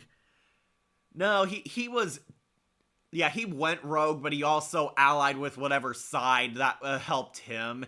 He was kind of like, not quite like Catwoman, but more like Gambit. Whoever, like, gave him the most benefits he would work with until he betrayed them when he had what he needed. How villain character has, like, a love interest in one of our heroes? That was Black Arachnia. She had a redemption arc with Silverbolt. His love for her helped her basically reform and change her ways. Tarantulas was kind of the corruptor, trying to make her even worse. Yeah, agreed. Yeah, Tarantulas had one of the most satisfying savage deaths ever. It was definitely great seeing him go down, and he pretty much had the most worthy villain death in the finale. Unlike Inferno and Quick Strike, who just got blown up. Agreed. Like Transformers Prime Starscream. Yeah, that was definitely it. Tarantulas was basically Starscream, a better version of him, and he was one of the classic villains of the show. I would love to see him return in more stuff, so he's definitely a yes. Alright, next let's do a Maximal. And we gotta do Silverbolt. Silverbolt. Dun dun! They play the cheap knockoff Superman theme. Alright, so where should we put Silverbolt? I want to say yes, but he might be just Prime.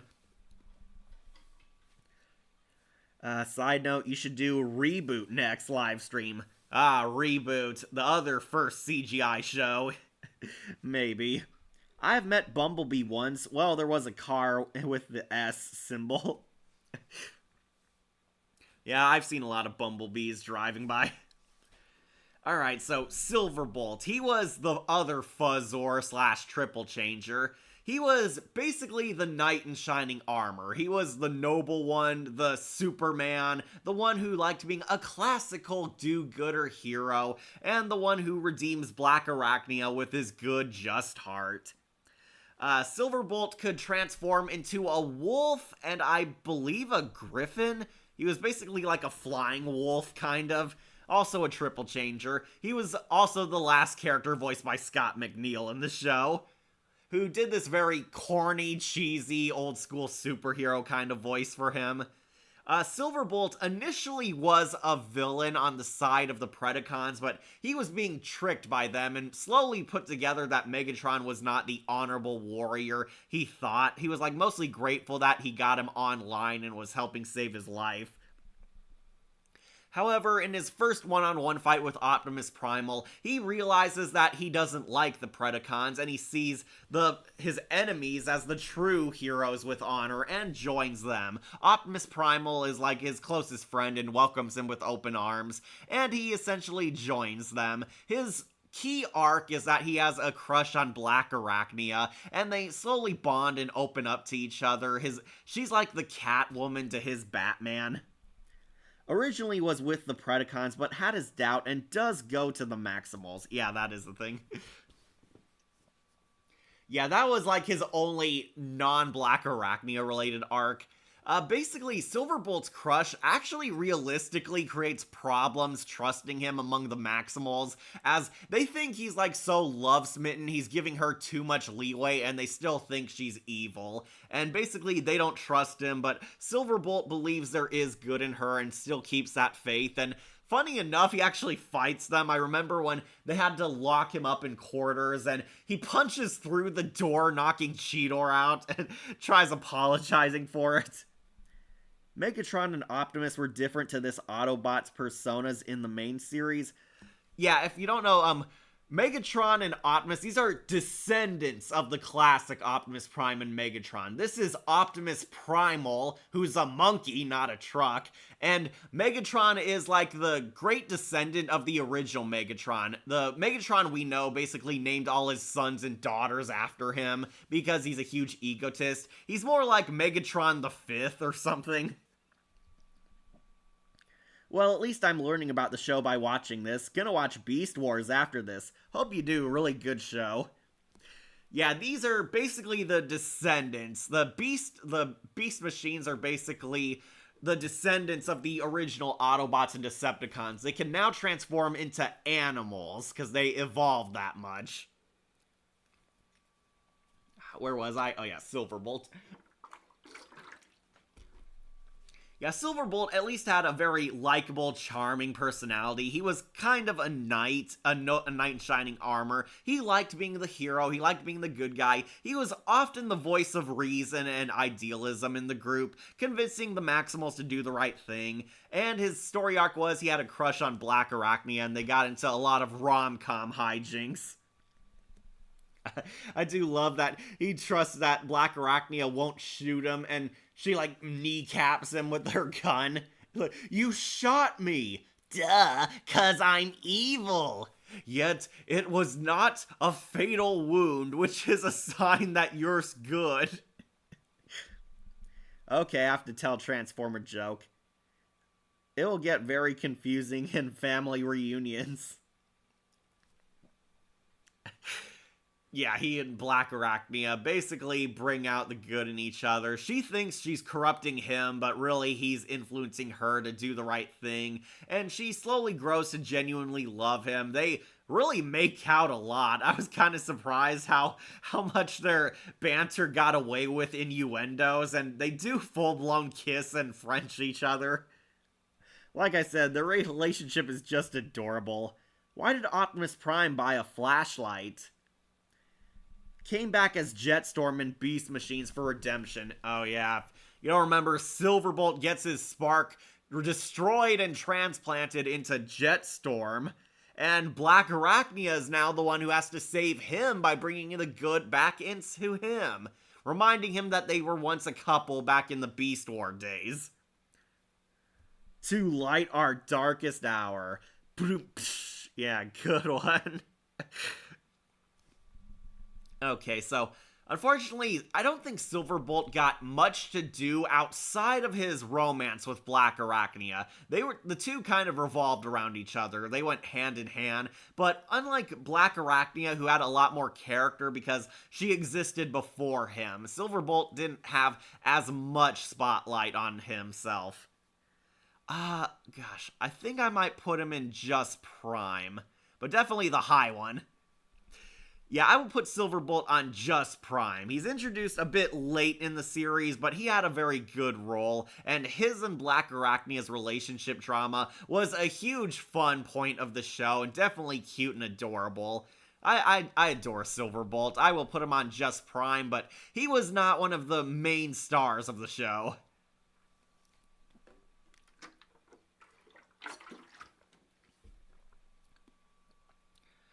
Alright, so next we have to do a Predacon. Sigh, I hate what they did to Silverbolt with what they did in Beast Machines. Yeah, that is also kind of a point against him because he gets killed off and turned into Jetstorm.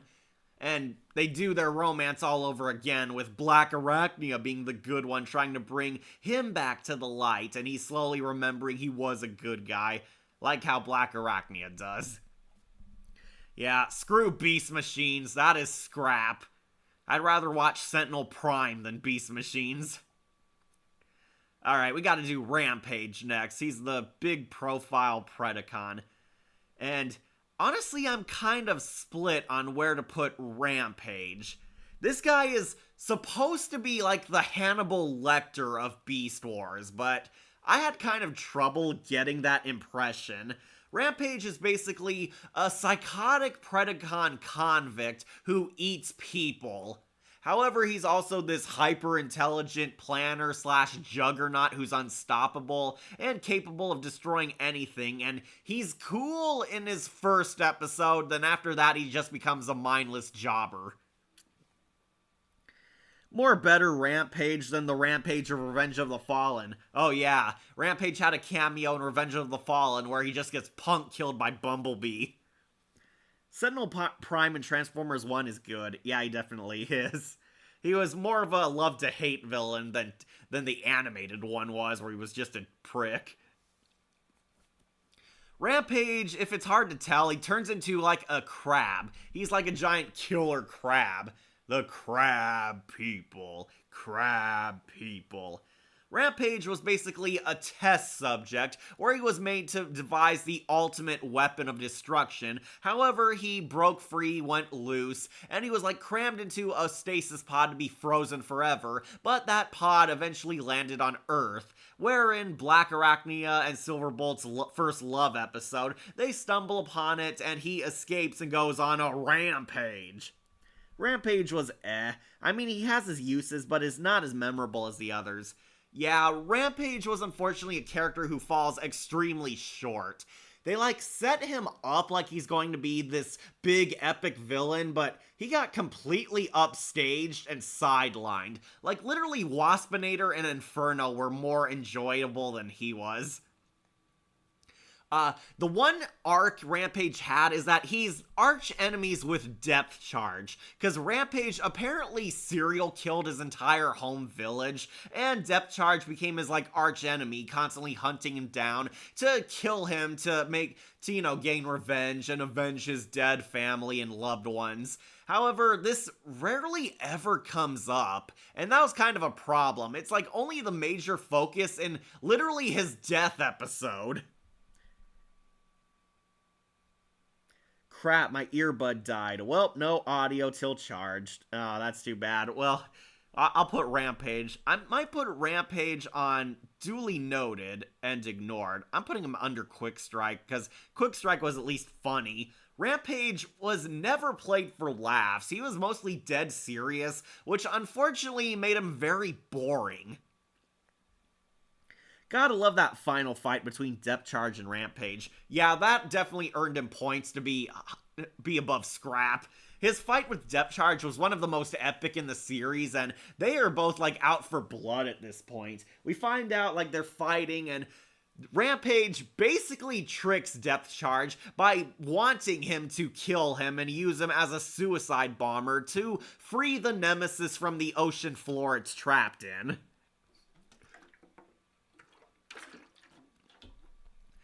Rampage had his spark ripped out and was given to Megatron, who's using it as basically kind of a voodoo doll to punish him if he ever fights back or disagrees with him. And basically he wanted Depth Charge to kill him, and he stabs him in his spark, finally liberating from this horrible pain of slavery, and Rampage laughs evilly as he blows up, killing them both.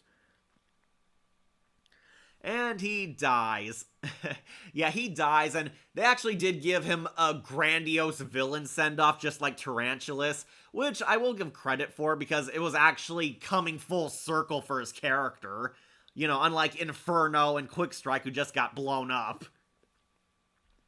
Yeah, Rampage, I think, was okay. I didn't really love him all that much, and I did not get super attached to him. Once again, he has a really cool design. I really love him, how threatening he is, but ultimately, at the end of the day, he was just kind of another dumb muscle kind of character who didn't do much, and he got very easily trounced by the Transmetal Transformers. There was one other episode which did give him some depth, the infamous Transmutate episode, where Rampage actually grows a friendship with this deformed protoform. He tries to take it under his wing and become its mentor, its friend, and starts seeing it as his child, and he tries to protect it and argue against killing it, which Megatron wants to just dispose of it because it's useless, but Rampage sees a bit of himself in Transmutate and kind of bonds with him, becoming sort of a friend to him and one of the few he actually respects. Although despite the animation being on par with 90s Max Steel, I love Beast Wars, and to a lesser degree Beast Machines, being more tolerable than even Jurassic World Dominion. Well, when you compare a terrible show with shit, it's very easy to choose the less smelly shit. Beast Machines is not very good. That's why we're probably not going to do it. We're going to just do the Beast Wars characters, as you can see. I did like him in the Transmutate episode because they finally gave him an understanding, and he relates with the Transmutate character, bonding with it. Unfortunately, it's the only time he gets character until the finale, and he's just, again, kind of the dumb muscle of the group. And it's a shame because he's based on Hannibal Lecter, and I really love Hannibal. I am a fanable. If you haven't seen my ranking already, I rank the entire series, and I just did not see Dr. Lecter in this guy at all.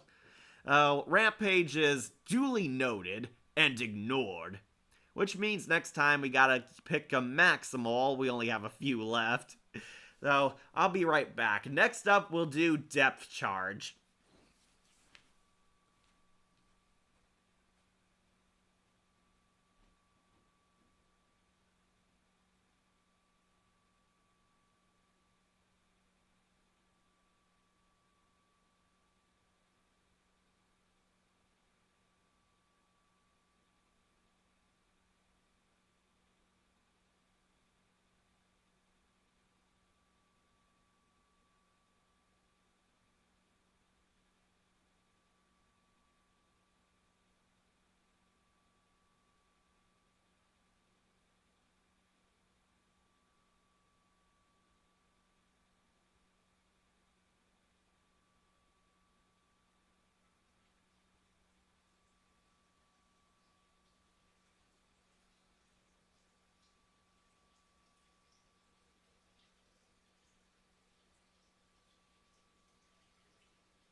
Okay, I'm back. Maximals maximize. So let's talk about Depth Charge. Depth Charge was introduced in the last season. He's voiced by David Sobolov, who everyone should know as Shockwave from Transformers Prime.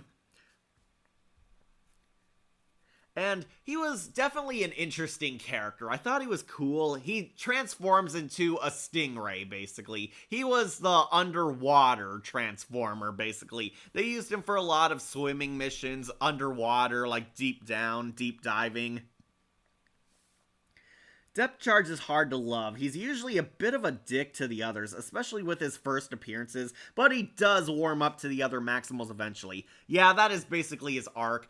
Depth Charge basically is the replacement for Tigatron. He's also kind of the loner, the hero who works alone, who goes off by himself, who defies orders, does what he wants, and he basically has to shape up and become a true soldier, following Optimus Primal's orders and caring for his teammates. And this is why I don't think he's a yes, because Depth Charge is kind of a prick. He's a jerk at first, and he basically has to become nicer over the course of the series.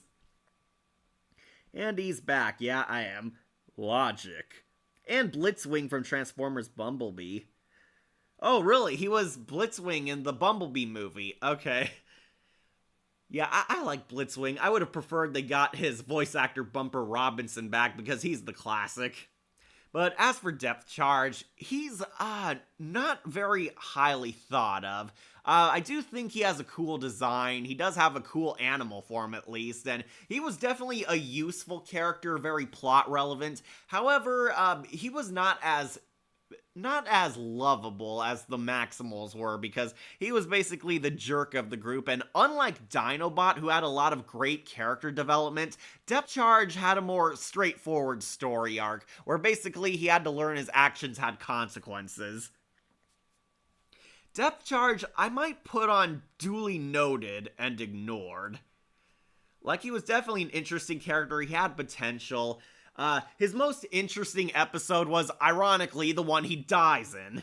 Depth Charge basically finally comes around to respecting the Maximals. He goes on the underwater mission on his own to stop the release of the Nemesis, and he gets into a fight with Rampage. Rampage was basically his arch nemesis all throughout the series because Rampage killed his entire village. And he basically sought this as a way to avenge them, and he finally gets into a fight. Time to humble this Ray. I'm sure that was a quote in the show. Yeah, Depth Charge fights Rampage, and they're finally one-on-one fight. It is a pretty awesome fight, won't lie. It was pretty cool, underwater, high stakes. They're both using their transformation abilities super well. However, why he doesn't get higher is because he falls for Rampage's trap, because Rampage wanted to die, where he uses him as his own spark as an explosion, which sets the Nemesis ship free, and Depth Charge basically dies. He gets blown up, and we see his manta ray wing, like, sinking to the bottom of the ocean. And Optimus Primal is, like, sad for, like, 1 second, then everyone's over his death. It's pretty much a huge disservice to the character, honestly. I'm very glad David Sobolov got to be in other Transformers media, because his first character was pretty much alright. I will keep him on duly noted and ignored, because he is not a very high-profile character, and him being kind of the 6th Ranger definitely did not win him points.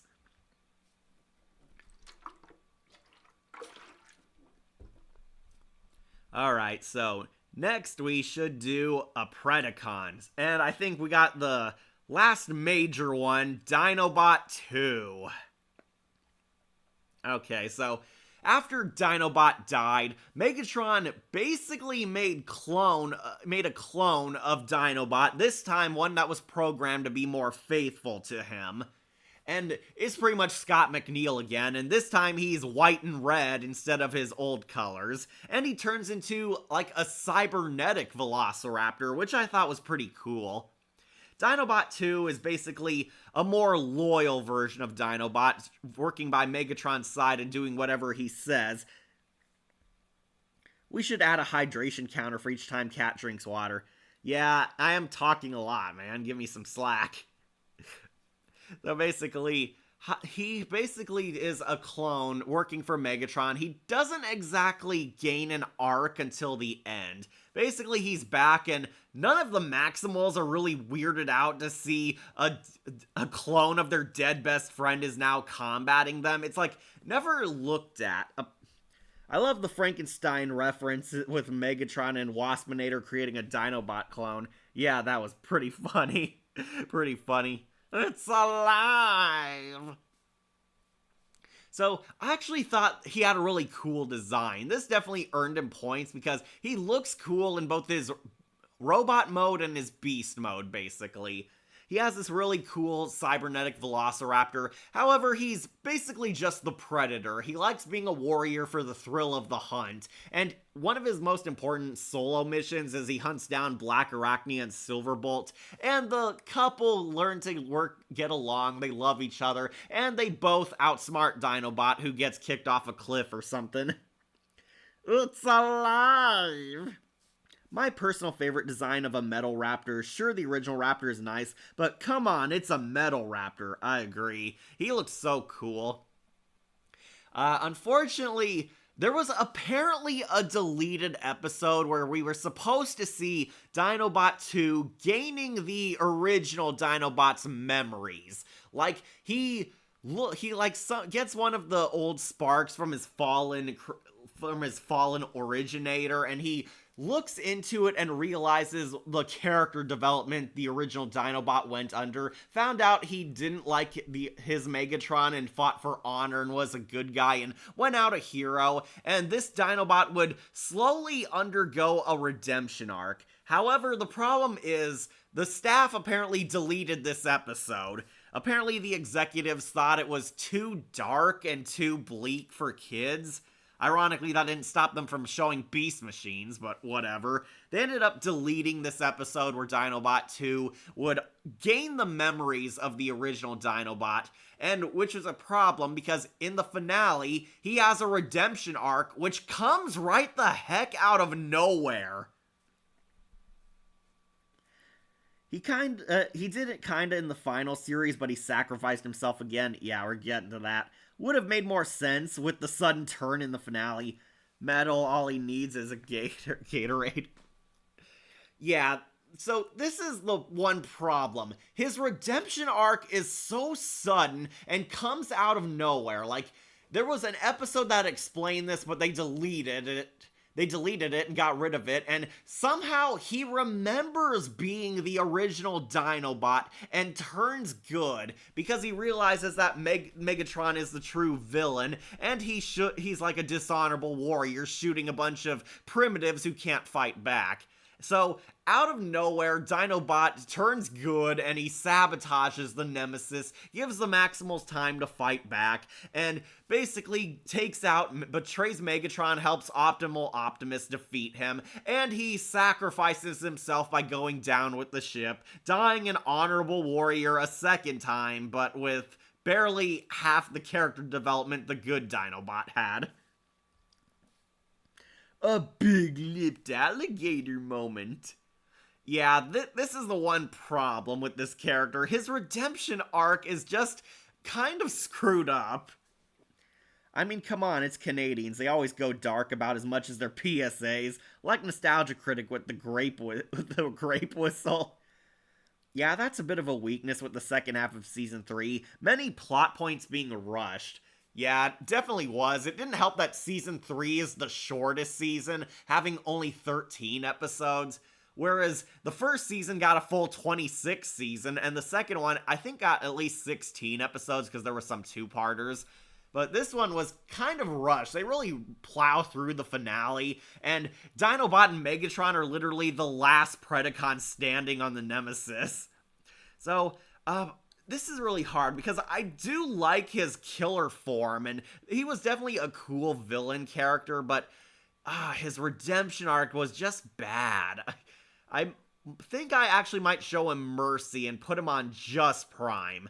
He wins just because of the coolness factor, that's it. He doesn't get a yes, or he doesn't outclass the other Just Prime candidates, because his rushed redemption arc was just that, a rushed redemption.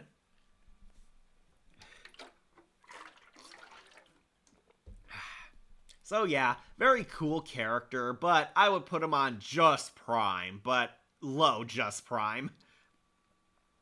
Alright, now all the wild cards. We got one more technical maximal here, and that is Tiger Hawk.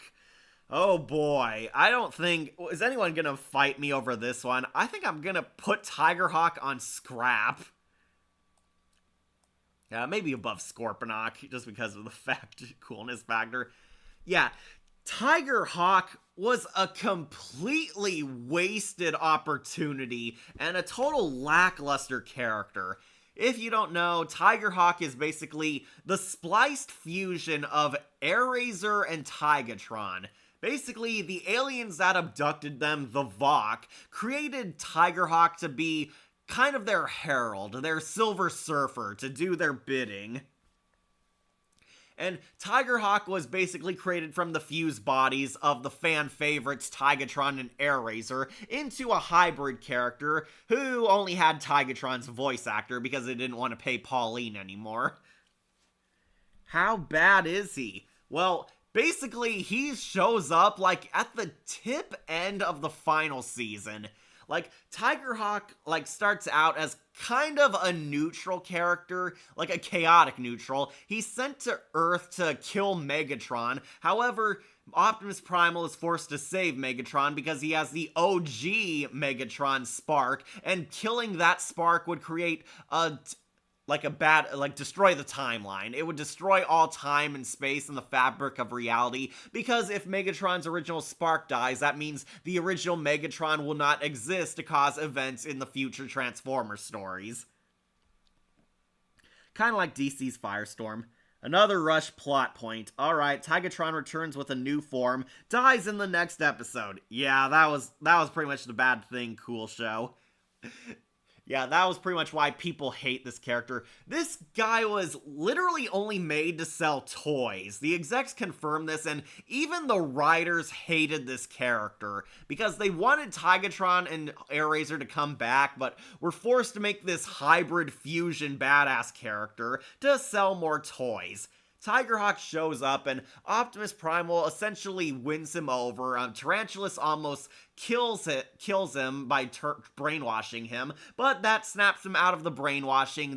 Tarantulas dies, and Tigerhawk is now free and remembers everything and decides to help the Maximals. And then in his next episode, he just dies. Apparently, the Nemesis is on the loose, and as a show of power to show you how powerful Megatron's ship is, Tigerhawk takes the Nemesis on in a laser fight, and the Nemesis powers are so powerful that they vaporize Tigerhawk, and no one talks about his death after. Like, it is very rushed and so anticlimactic. They went all this way to introduce this new character, and then he just gets shot dead. Oh, holy crap, I left my phone in the other room and just realized it was still back there. I thought the stream had just ended. Lol, so sorry, what have I missed? Well, we're on Tigerhawk now, Emily. We're on the final few characters. Yeah, Tigerhawk is basically introduced as the ultimate badass and just dies. He had like 2 or 3 episodes and he just dies. And that is a huge middle finger to Airazor and Tigatron fans. Yeah, I might have not been a huge fan of these characters, but wow, they deserve so much better.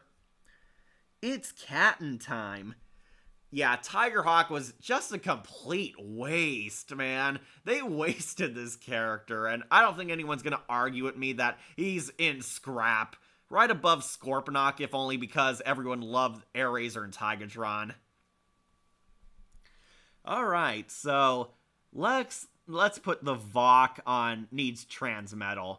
The Vok are basically these ominous greater scope villains, implied to be the creators of the Predacons, and probably the Maximals. They're basically these mysterious entity gods that live in another dimension, and are operating these evil schemes on the side which affect the Beast Wars. Like Poochie in The Simpsons.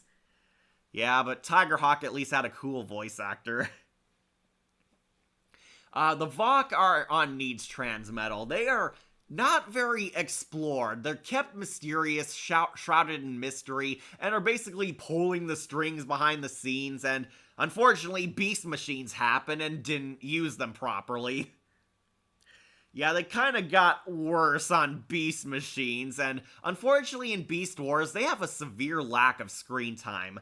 Like, they show up as the creators of Tigerhawk, and they're trying to sway events in the Beast Wars, and the most important thing they do is kill Tarantulas. Like, that's about it. I think they were a cool idea, but they were not explored very properly, and unfortunately, Beast Machines happened. So yeah, needs Transmetal. Alright, the final 2. I forgot. Ravage! Yes, you heard that. Ravage. The original Minicon Soundwave had. Now, it fully evolved as a full-fledged Predacon. Ravage... Oh, I will put in just Prime. Yes. He almost makes yes. Once again, another rush plot point with the Voks.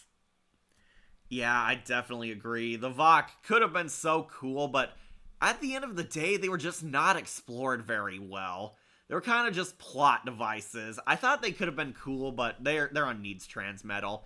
And I'm sure Beast Machines will totally rectify them. But we're on Ravage now, and I really love Ravage. He was one of my favorite Soundwave Minicons. He was one of my favorite Soundwave Minicons. He was so great on the G1 show, but Unfortunately, it's very weird because they're implying that this is the exact same Ravage from the 80s, despite the fact that he should still be in stasis on the Ark, but, you know, timelines will mess that up. Ravage is basically an elite super agent that was upgraded by the Predacon Council, and he's dispatched to basically arrest Megatron because the Predacons no longer wish to have him as their leader. He teams up with the Maximals, arrests Megatron, and is working with the Maximals up until Megatron wins him over by revealing that, oh, the OG Megatron actually had this secret plan that you can help me with and redeem yourselves for the Decepticons. Ravage was definitely great in Beast Wars, despite little time he made in the Agenda 3-parter. Yeah, this is unfortunately another short character. It's kind of like when David Kaye was Hardshell in Transformers. It is big because this is something most hardcore Transformers fans will know. Ravage is one of Soundwave's minicons, and he got this upgrade into a full-fledged Predacon. And it's pretty cool because they finally directly address the classic Autobots and Decepticons. We see, like, Optimus's corpse, well, not corpse, his frozen body. We talk about Megatron and the Decepticons, and how the Decepticons pretty much evolved into the Predacons. Lol, I want a plush of Ravage. Yeah, he's pretty cool. Megatron was pretty persuasive, though. Yeah, he shows this recording of the OG Megatron that basically says he had this full-fledged evil plan that could help them, and this wins Ravage over, where he becomes a Predacon now, helping him escape, and they hijack the ship and get into this epic fight.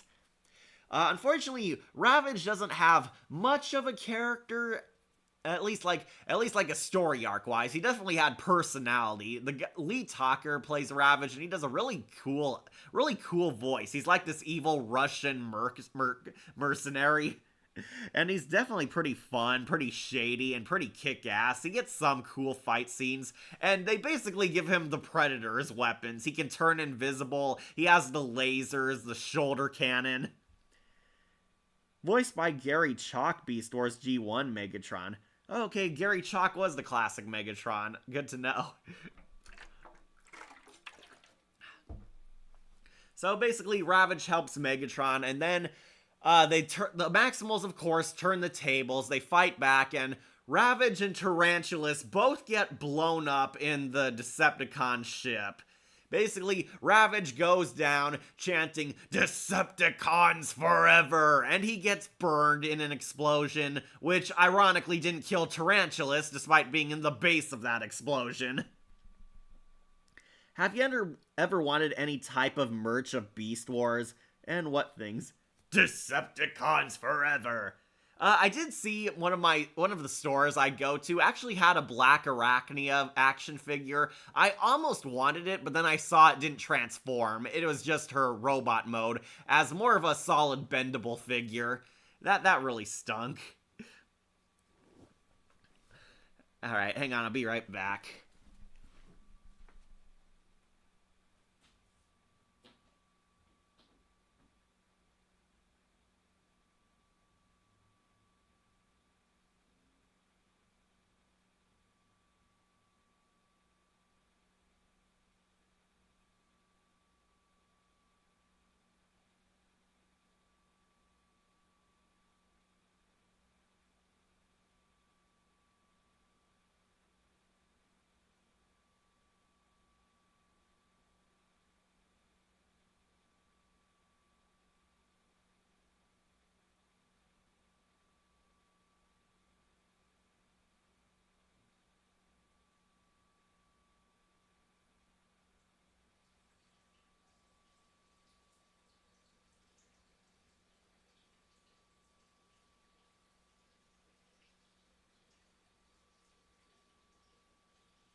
Yep, down to the last character. I'm back. We are on the final character, the Transmutate. Oh boy, do we have much to discuss on this character. Who you think would win Beast Wars, Beast Wars Black Arachnia, or Transformers Prime Arachnid? Oh, that is a tough one. I might go with Beast Wars Black Arachnia because she has the machine gun spider legs. Arachnid is definitely a deadly force, but she won't go down easy, but I will still say Black Arachnia for me.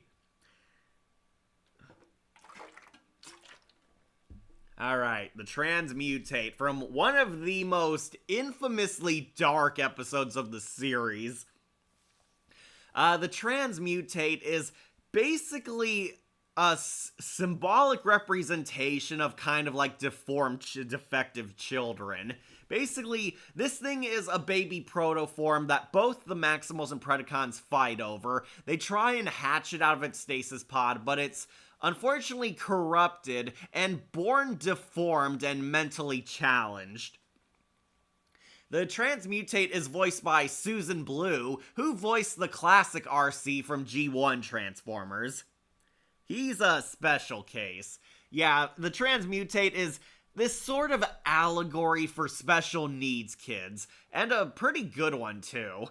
Basically, he's discovered, and both the Maximals and Predacons fight over him. The Maximals friend he makes is Silverbolt, and the Predacon friend he makes is Rampage. Rampage relates with him because he sees him as a test subject who wants to find his purpose and basically bonds with him. However, Silverbolt also bonds with him and considers the Transmutate a friend. There's this very solid ethical debate on whether it's right for them to determine the worth of this living being. Like, who are we to determine this creature's fate? And Rampage says we should argue to have him a chance. He must find his own path. I can teach him. We can show him that he's more than just this defective machine. And they fight over him, basically. Or her, possibly. We don't even know the Transmutate's gender, apparently.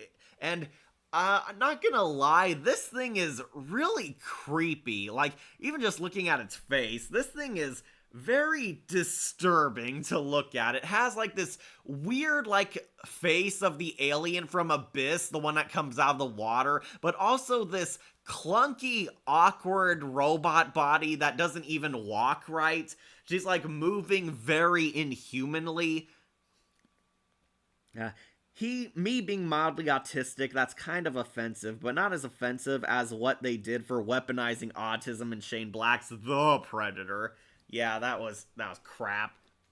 I don't think the Transmutate's autistic. I think it's supposed to be like a metaphor for like mentally challenged. Like, it has a hard time just talking. It can't determine things well. It's like very confused over what it wants to be, and it doesn't know who to trust, and it's very easily swayed by both Rampage and Silverbolt. Like asking, friend? Hi, help, friend? And yeah, it's basically this huge metaphor for like people who have like mental problems, people who are not quote-unquote normal by society standards. And Silverbolt argues that basically that the Maximals eventually come to the conclusion that maybe they should put this thing in stasis because it's too unstable to adjust to their society. But Silverbolt thinks, oh, it still has time to learn. We can't judge it by what it appears to be. Meanwhile, the Predacons want to full-blown kill it because Transmutate can't even transform. It's like Megatron, of course, considers it useless. It's like it's of no use to us. It can't fight. It can't transform. It can't even follow orders. But Rampage is trying to teach it that, because basically Rampage bonds with it. And eventually they fight over it, and Rampage and Silverbolt both collide, and we lead to the infamous scene where Transmutate doesn't want its friends to fight, so basically it sacrifices itself by stepping in between their crossfire and killing itself as a way to save its friends. It's like Scar to Ed, the lights aren't all on upstairs. Yeah, that's kind of it. A man did this episode have have a sad. A man did this say this episode have a sad, dark ending. Transmutate didn't want his friends to fight and gave its own life. There's no such thing as normal. Yeah, but you kind of get the vibe of what they're going for with this character. Transmutate basically steps in the crossfire and dies a rather horrible death too, because it's blown to pieces. Rampage cradles the head of his now dead best friend, actually crying and sad to have lost him, and his last words are, "I want to save friend," and Rampage breaks down holding his now dead bestie in his arms, and Silverbolt decides to stop the fighting for the name of his friend because Rampage has suffered enough and they all lost this battle. So yeah, a pretty dark ending, and to this day there's kind of a debate of how well it did. There are, of course, hardcore defenders, and I do think the episode is good. I want to clarify that. I do think Transmutate's episode very heavy, very serious, and surprisingly mature for a show about giant robots punching each other. However, a lot of people also do argue that it's pretty super dark, and of course there were some people offended by it because, you know, people are offended by breathing the wrong way these days. Yeah, he deserves a yes. I don't know about that. This is technically a one-shot character. That is the one thing that holds it down. Transmutate is a one-shot character. It had one episode, but it was just that big a good episode that it made a huge mark on people's memories. I think I might put Transmutate on just Prime. I'll put him under Dinobot at least. Yeah, I don't know if it's a him or a her even, and some people view that, oh, it might be non-binary, but, I mean, do you want this thing to represent non-binary people? It was pretty freaky looking. The thing that creeped me out the most is the way it walks. It's like walking like a person and a dinosaur at the same time. It like can't move its legs and its arms are always flailing, and its head is like usually bobbing up and down every time it's on screen. It was a pretty creepy character. I wasn't surprised to hear that this thing is on the Nightmare Fuel page for a lot of kids.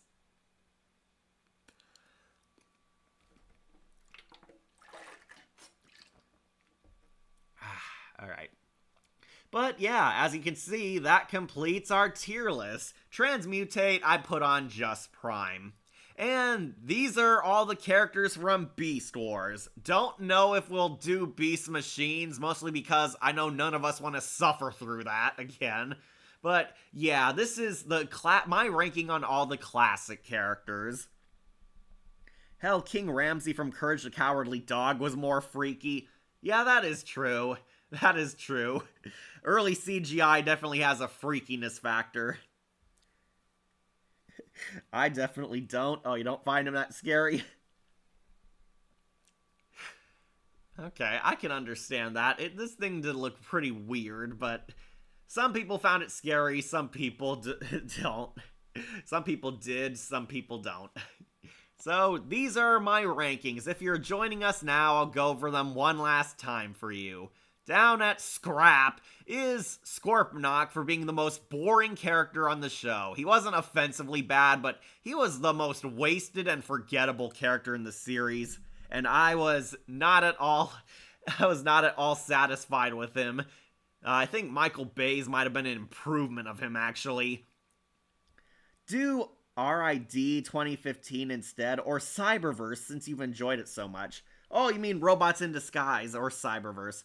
Okay, so I'm not a huge fan of Robots in Disguise, but I do love Cyberverse. I am growing attached to that show, I just need to finish it. I've been catching it in snippets out of order. Cyberverse is a really cool show. You can find it for free on YouTube. Highly recommend it. Huge love letter to everything Transformers, and made by people who actually cared. Next on Scrap is Tigerhawk, one of the most rushed and wasted characters in the series. He didn't even stick around to leave a huge impression outside of his death. And a huge middle finger to the fans of Tigatron and Air Razor. Needs transmetal. The only one is the Vok. Cool idea, but they were not explored very well. Don't worry, I'm sure Beast Machines will rectify that. Then, duly noted and ignored, we have Pterosaur. Sorry, I almost said Scorpnock. Pterosaur, who was definitely an interesting Starscream character, but he didn't amount to very much. He definitely had fun moments, but he was overall okay and pretty much wasted in the end. Then Rhinox. He's on here just because he's not one of my favorites. I think he was pretty good in the first season, like everyone said, but from season 2 onward, he kind of just got sidelined. He was a side character at best. Do the show where the lady calls Megatron Megs. Oh, you mean Earthspark? Oh, I don't want to suffer through that, Emily. I'm sorry. Earthspark is bad. It is bad. Don't get me started on the non-binary Transformers. Can you create a character? How should it look like personality in relationship to the story? That's a debate for another time. I can create characters, yes. Up next is Rampage, who was also an okay character. He was interesting at the start, but by the end, he just became kind of an overhyped jobber to me. Or jobber. Next is Depth Charge, who made it this low. He was a cool character and concept, had an interesting final fight, but unfortunately he was kind of a dick throughout, which made him lose points by the end. Next is Quick Strike, who I thought was a funny villain, but that's it. They didn't do much with him, which is a similar problem I shared with Rhinox. He was definitely funny, I will say that. If, say, you haven't reviewed G1, do a tier list on that. Oh, we haven't done G1 yet, but I'm almost afraid because there's like 500 characters on that show. And unfortunately, a lot of them do not even get episodes, so it's hard to judge. We've considered G1, but that one might be for another time. Next is Transmutate. Definitely one of the most noteworthy episodes, and I would say it definitely left a huge impression on the show. I did like this character by the end of it. Definitely a very emotional tearjerker of a drama. Next is Dinobot 2, a cool character, definitely a good villain minion. He was awesome. The only thing that held him back was his very botched redemption arc. I'm sorry, it's been years later and I'm still not over that. His redemption arc was just messy. Then Tigatron. I know Emily's upset he didn't make it to yes, but I thought he was pretty decent. He was pretty cool as a character, pretty fun, and cool big brother to Cheetor, but ultimately he also got pushed aside hastily on the show. Reboot is more easy. Yeah, the problem is I haven't watched Reboot. I've seen clips of it, and I know of Hexadecimal, but I haven't watched that show all the way through at all. Up next is Cheetor. Definitely a decent attempt of the tag-along kid, but his recklessness and his angsty teen attitude are what held him back for me. Cheetor is pretty prime, I will say. He is definitely one of the good characters still, but not one of the top tier. Then Airazor, definitely a fun character, the cool, mysterious waif, the fun one. She was a better version of Tigatron to me, but she also didn't have a huge amount of screen time and really hated what they did with her through Tigerhawk. Then Ravage. I love Ravage, he was awesome. He had a very minimal screen time, but he laid a big impression. Decepticons forever.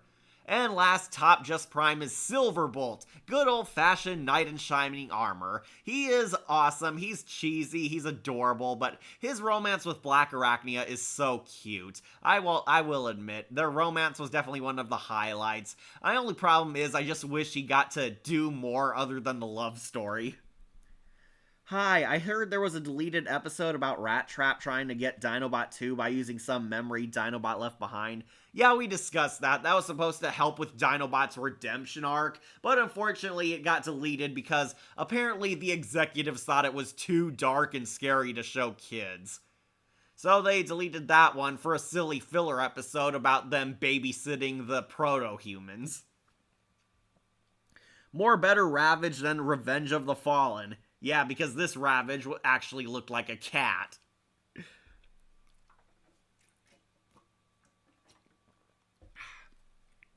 Alright, and finally, the yes column. We have Inferno. Really loved him. He was the fun, crazy villain. I loved him, and I loved his crazy, outrageous personality. For the colony! He is top tier. Then Rat Trap. Who didn't love Rat Trap? Great comic relief, really funny character. Every line he says was basically a funny one or a meme. Everyone likes Rat Trap, and they've tried so hard to get this character done, like through other Transformers shows as the wisecracking smart mouth, but none have ever topped this rat. Then Tarantulas, awesome villain, very creepy, very effective. He was the best of the knockoff Starscream Predacons we ever had. He went out in a blaze of glory, one of the greatest villains of the show. I really like this spider. Then, Waspinator. Waspinator finally got his respect from us. This guy is one of the faces, the mascot of the show. Everyone walked away knowing and remembering this guy. He is iconic, and I am so thrilled he makes it back into more Transformers media. Really love Waspinator, and there's no denying his Beast Wars interpretation definitely made history. Then Black Arachnia. Who doesn't love Black Arachnia either? She pretty much set the standards. She inspired fan favorite Arachnid, and she had a very cute romance. She was a larger-than-life personality, one of the best villains, and as some said, she created Transformer waifus. Definitely loved her character, and she was an iconic face on Beast Wars. Then Dinobot. Can I even say anything about this guy you haven't heard? Best character in the series, best character growth, development, strongest story arc, and his episode Code of Honor pretty much solidified Transformers history. He is definitely a yes. Then Optimus Primal. The big bot is epic. Gary Chalk has a great Optimus voice. Optimus Primal is pretty much one of the greatest heroes. He is everything great about the original Optimus Prime for a new generation. I really love this. This guy is the King Gorilla. First Transformers to be in the Hall of Fame. You're talking about Dinobot. Yeah, he got in there pretty good thanks to Code of Honor. And on top is the master of the yes himself, Megatron. This guy is pretty much great. David Kaye owns this role. He is a definitive Saturday morning cartoon classic. He made also the Transformers Hall of Fame because David Kaye delivered so much to him. He is fun. He is an iconic classic bad guy. He has the most badass villain moments in the show, and David Kaye became a star thanks to this role. A good tier list, yes. Yes, this is my tier list of Beast Wars. Hope you like it. Take one last good picture if you missed it. And as I said, Beast Wars is a pretty underrated show. It does not make it as high as animated for me. I know that's blasphemy, but I just grew up with that one and really love their story arcs more because they tied to classic Transformers. But I won't deny, Beast Wars is awesome, and it still holds up its high stats. I do poke fun of the animation at times, but that's just me doing some harmless riffing. Don't take it the wrong way, Transformers fans. Beast Wars is a classic. It is still epic after all this time, and we can all agree that Beast Machines is non-canon. So, thank you for joining me on this list. I hope you all had fun. And I hope we do some more one day. Maybe Transformers G1, maybe the underrated Cyberverse. And also all those horror movies I'm sure nobody's waiting on. Emily and I have a crossover we're doing on a certain man of your dreams for a tier list, but that's a tier list for another day. Remember to like, comment, share, and subscribe, or just tune in for more videos posted here on Wolf Entertainment.